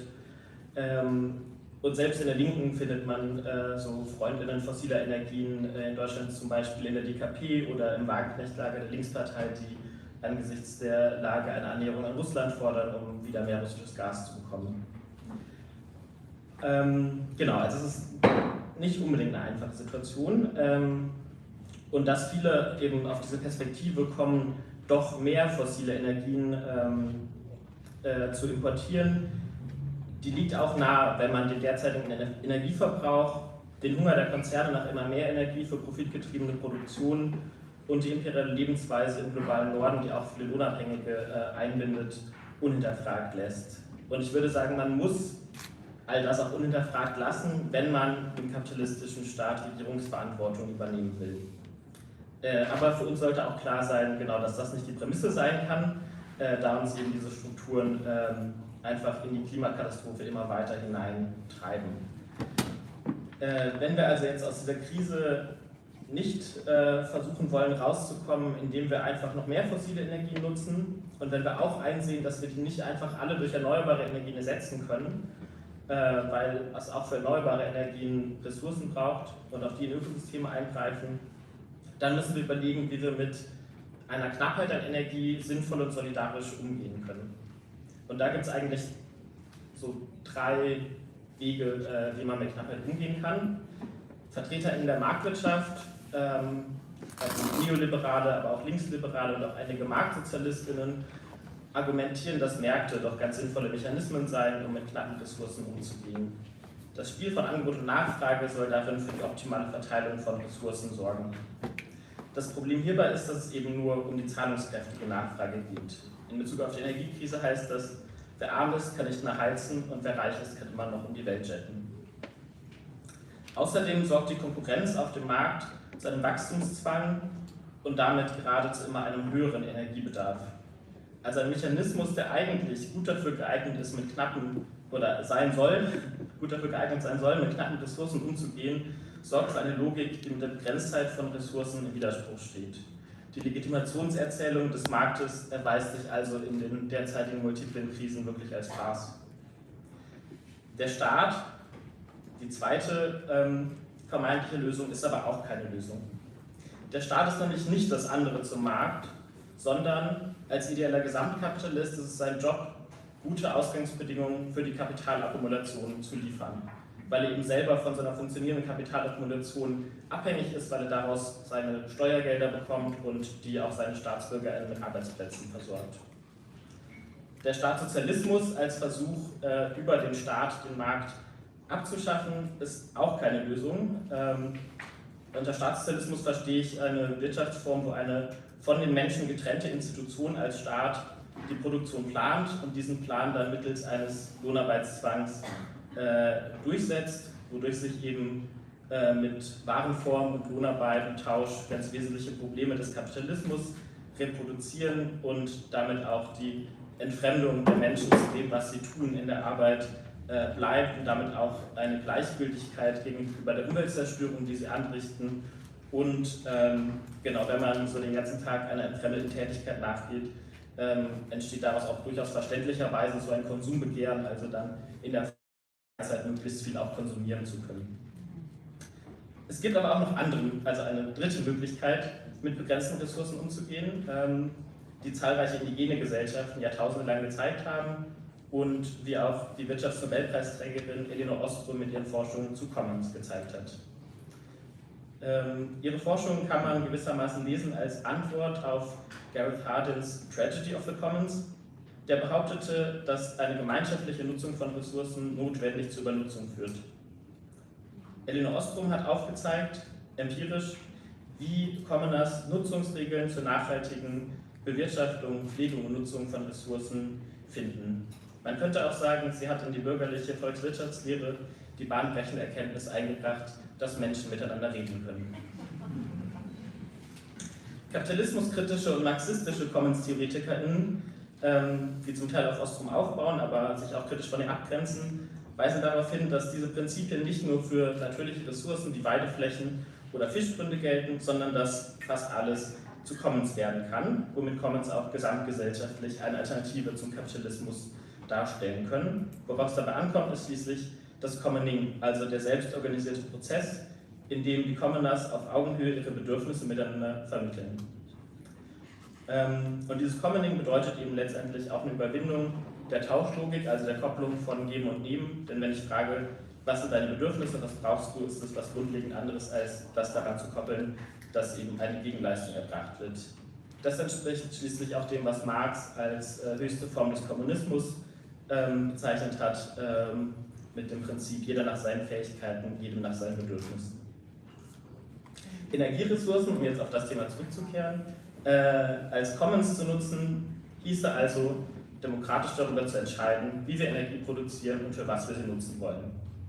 Und die Forderung nach einer solchen Vergesellschaftung des Energiesektors kann in der aktuellen Krise die soziale Frage nach bezahlbarer Energieversorgung mit der ökologischen Frage nach einem Ende der fossilen Energieerzeugung verbinden und darüber, das wäre meine These, eben auch die Krisenproteste, die sich angesichts der Inflation entzünden, in Deutschland leider noch deutlich weniger als in den UK, auch mit für ökologische Anliegen zu politisieren und zu mobilisieren und dann zusammenzuführen mit den starken Bewegungen, die es ja tatsächlich auch schon unabhängig davon gegen die Nutzung von Fossilen gibt, mit der Klimagerechtigkeitsbewegung, die zwar seit dem Höhepunkt 2019 noch nicht so richtig wieder in Schwung gekommen ist, zumindest in Deutschland, aber die gerade jetzt in diesen Tagen in Lützerath einen neuen Kristallisationspunkt findet, wo alle wichtigen AkteurInnen der Klimagerechtigkeitsbewegung hinmobilisieren.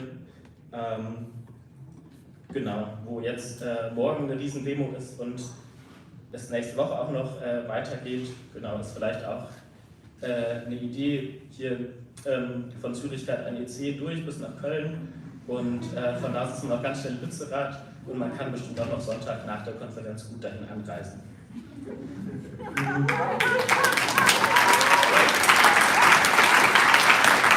Und selbst wenn Lützerath schon geräumt sein sollte, weil die Cops leider wirklich sehr schnell vorankommen gerade, aber es gibt so Tunnel, die sie noch ein bisschen länger aufhalten, aber selbst wenn das dann schon sein sollte, gibt es immer noch einen riesen Tagebau, der sich blockieren lässt und wer weiß, vielleicht geht ja auch mal was von der ganzen Scheiße da zu Bruch. Genau, dieser Kampf gegen fossile Energien lässt sich aber, das wird auch innerhalb der Bewegung, gerade wenn man sieht, dass selbst die Grünen wirklich einen Scheiß ändern, deutlich, dass es nur gegen den Kapitalismus zu gewinnen ist. Und genau, mit so einer Perspektive von vielleicht der Verallgemeinerung von so Commons-Prinzipien, wie ich argumentieren würde. Und ich denke, dass die aktuellen Klimakämpfe auch tatsächlich gleich auf eine vierfache Weise auf Commons verweisen.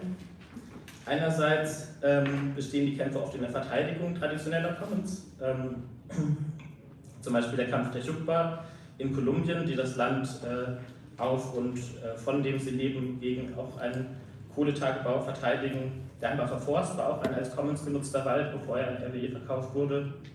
Und zum Zweiten ist eben die Forderung nach der Vergesellschaftung des Energiesektors eine sehr naheliegende Forderung innerhalb der Klimabewegung. Ein drittes wären die beziehungsweisen Strukturen, die innerhalb der Bewegung aufgebaut werden, die sich eben auch über Commoning organisieren. Und schlussendlich ist die gesamte Klimabewegung ein Versuch, das Weltklima und das globale Ökosystem zu einem Commons zu machen. Denn Commons entstehen durch Commoning, also durch einen Aushandlungsprozess darüber, wie wir die Sachen nutzen und pflegen und erhalten wollen. Und bisher scheitern solche Absprachen eben auf der staatlichen Ebene an der Staatenkonkurrenz und dem Wachstumszwang des Kapitalismus. Und deshalb kann das Klima nur zu einem Commons gemacht werden, in einem Bruch mit dem Kapitalismus und letztendlich in einem kommunistischen Gemeinwesen. Und dafür zu kämpfen gibt es viele Orte und Praxen, aber vielleicht ist dieser Tage Lützerath ein ganz besonders guter Ort, um damit anzufangen.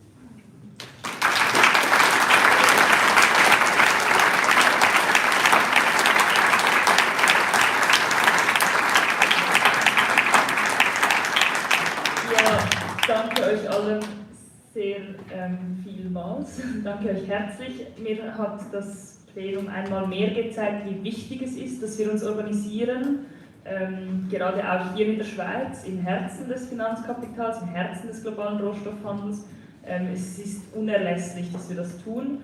Genau, wie es uns auch jetzt gerade Jonna nochmals gesagt hat und wie es unsere GenossInnen momentan im Betriebsrat beispielsweise vorzeigen auch. Genau, ich freue mich aus diesem Grund auch umso mehr noch auf den morgigen Tag und ich möchte nur ganz kurz noch das Programm vom Morgen vorstellen. Wir beginnen um 10:30 Uhr morgen wieder hier im Volkshaus mit den 4 Workshops zum Iran im Weißen Saal hier, den Workshop mit Ilja zum russischen Imperialismus im Grünen Saal da drüben. Und den Workshop zur Energiekrise, also Energiekrise ökologisch und solidarisch anpacken im Zimmer 24, sowie den 4. Workshop Abolish für eine Welt ohne Polizei und ohne militarisierte Grenzen im Zimmer 22 oben. Das sind die 4 Workshops am Morgen. Und Julia, Simon, Charlotte und Jonna werden in den Workshops am Nachmittag dann auch nochmals zu hören sein. Kommt euch deshalb vorbei. Genau, dann möchte ich an dieser Stelle auch nach diesem sehr langen Plenum nochmals ganz herzlich die Übersetzerinnen danken. Es ist wirklich eure Arbeit unerlässlich.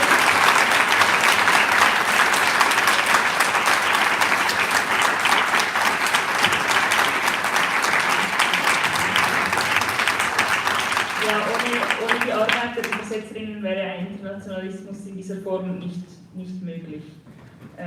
Genau. Dann bleibt es mir eigentlich nur noch kurz zu sagen, dass so eine Konferenz wie diese auch nicht ganz gratis ist. Deshalb, wenn es euch möglich ist, lasst euch noch ein bisschen Geld in den Kollekten da. Wir wären sehr froh. Und ja, wenn ihr noch Fragen habt oder noch ein bisschen plaudern wollt, wir sind noch hier, auch noch draußen bei den Bücherständen und wir sind morgen auch hier. Ja, danke, wart ihr hier. Danke euch nochmals herzlich und dann sehen wir uns morgen.